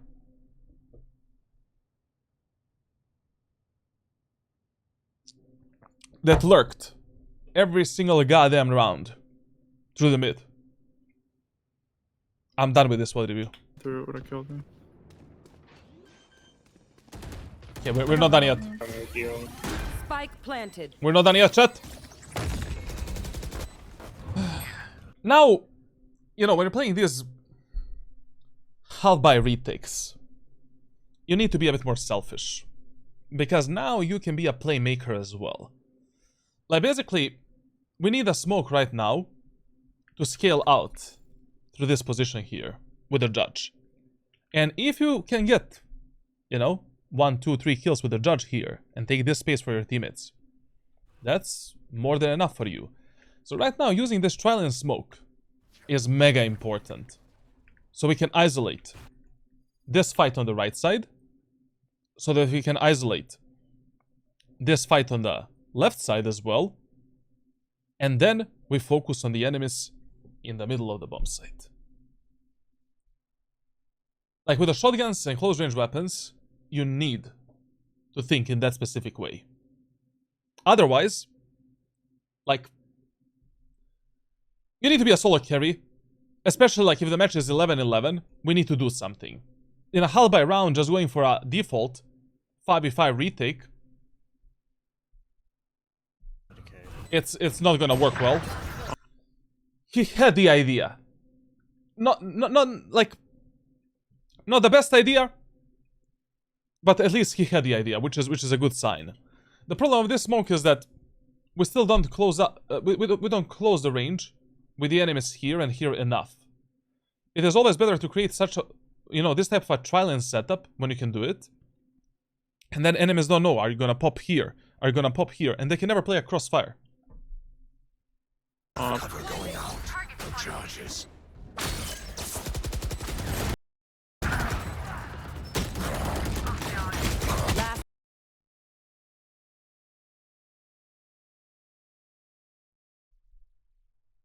With shotguns, you're rushing shits out too much.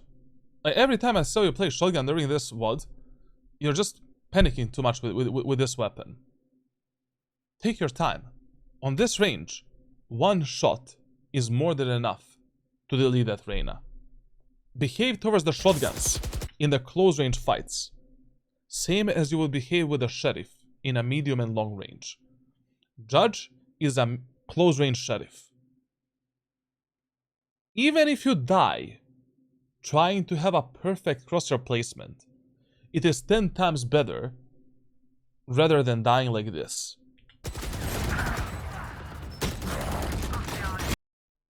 criminal. Fucking shot everything. But to be honest, like if he had a Trillium smoke to close the gap with the enemies, this would have been amazing. You know, like with the Trillium smoke, he could have just pushed. Kill the guy on the right, leave this guy alive here, then come back for the ass of the Reyna, and he could have gotten like 2 kills here, and end up in a, I think it would be 2 versus 2. Fucked up so bad. Enemies have the Tejo ultimate, so I would gamble once again on B. Only because of the Tejo's ultimate. Also, like, you have the ultimate of your own. So even if you're wrong that the enemies are not going B, we can just, you know, we can just rotate fast to support our buys. The hunt begins. Go ahead. Stand your ground.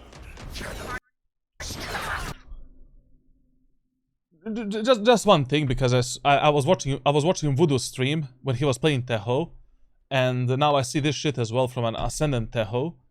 Like, how the fuck does it make sense for you to use the Tejo's ultimate like this in the elbow? Are you like what? Like, why do you push this guy towards the site and allow him to escape? It is millions times better if you use the Tejo's ultimate like this. This guy here, and here, and here have no other option but to run you down. And that's a free kill for you.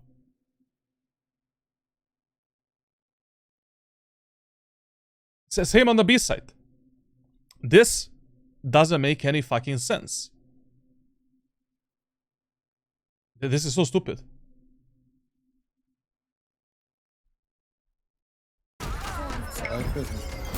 Once again, a good positioning behind the smoke. Good. This is good.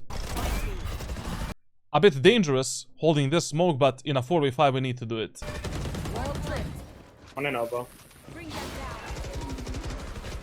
Just when this smoke is expiring, you don't want to stay here anymore. You want to get onto some angle. Because this type of a fight, where an enemy is behind the smoke and you are there as well, is completely going to be decided on the raw crosshair placement. Who is more ready for this type of a fight? And it's a completely 50-50 fight that you should not be taking in a 4v5. Replay? If not, we can fight. Bring them down. One more in Link. Cypher, the most remain, I think. Cypher's To be honest here, like, where do we use our ultimate? I would actually use the ultimate in the B main area of the map. To try to surprise the enemies from behind. Like, all of the enemies rotated through A short. Towards the B site. If we teleport on site, we're kind of fucked. If we teleport elbow and CT, we're also fucked. But teleporting here, in this corner, and then doing this, we might isolate some 1v1 fights that work in our favor. Plus, enemies will probably pre-assume that we went either on site or CT. looking off, yeah, the main guy's already left. Watch them run.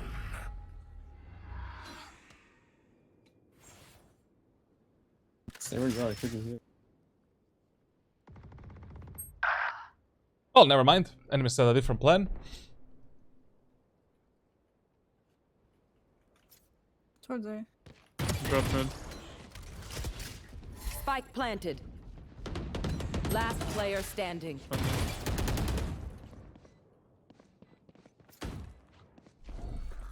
Stealing sight. Okay. Generally speaking, we lost this match mainly on the attacker side. Like, how we played the first 4 rounds was horrible. And also how we executed some of the rounds, like, in some of the rounds on the attacker side was also horrible. So, macro and micro play on the attack needs to be fixed, and you need to apply the tips and rules that we shared on the attacker side. On a defender side, in some of the rounds where it was kind of easy to read the enemies and tell where they're gonna go, we could have maybe won those rounds as well.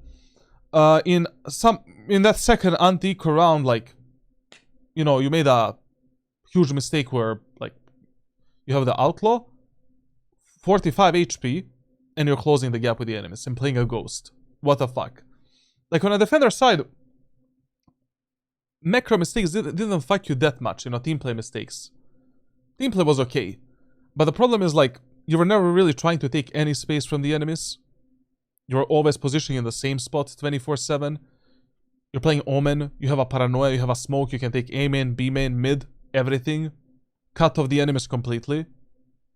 Like, I feel that you're playing way too passively, considering which map you're playing. And we're giving the space in the A main and B main absolutely for free. Other than that, we explained everything else during the VOD review. So if you didn't watch and if you didn't pay attention, I'm sorry, but you need to join the streams on twitch.tv/Alton. Okay. That's it. Leave a like, subscribe, leave a comment, all of that good stuff. Join my Discord server for coaching. On my Discord server, you can also get into giveaways for VOD reviews and coaching. Right now, we had a giveaway, and that giveaway was won by Botsai, I think. That's his name. And essentially, like, yeah. Thank you for watching, and I'll see you in the next one. Also, the reason why, you know, like, Bleach, listen, when it comes to training, when it comes to aim training and stuff like that, and tracker review, like, mostly these, like, situational mistakes are fucking you up. You're doing a lot of the stuff right. Like, don't get discouraged by these, like, negative comments that I gave during your gameplay. Like, I'm just pointing out the shit that you're doing, because that's one of the main points of a VOD review. But you do a lot of things right. Default setups are fine most of the time. Like, smoke usage is very precise, very good, and very fast as well. You react really well in fast-paced scenarios with your teleports, paranoia, and utility. You find solutions pretty quickly. Sometimes not the good solutions, but you're proactive in these fast-paced moments. But essentially, like,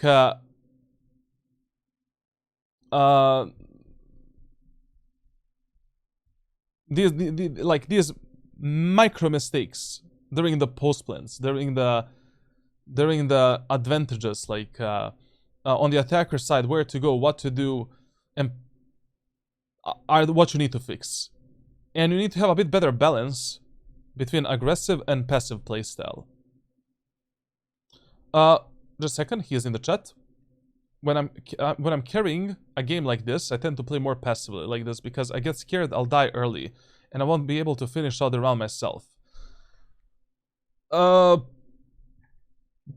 if you're doing some aggression with your teammates, you're playing on a refrag potential, you're taking a valuable space with the paranoia, with the smokes, you're fighting with some kind of an advantage, it's okay to take that type of a risk, especially if the match is already going to shit, if the match is close, and especially if you're playing an eco round, halberd round, or with the shotguns. No, I didn't skip this round. I saw the round where you whiffed on Reyna, and that was one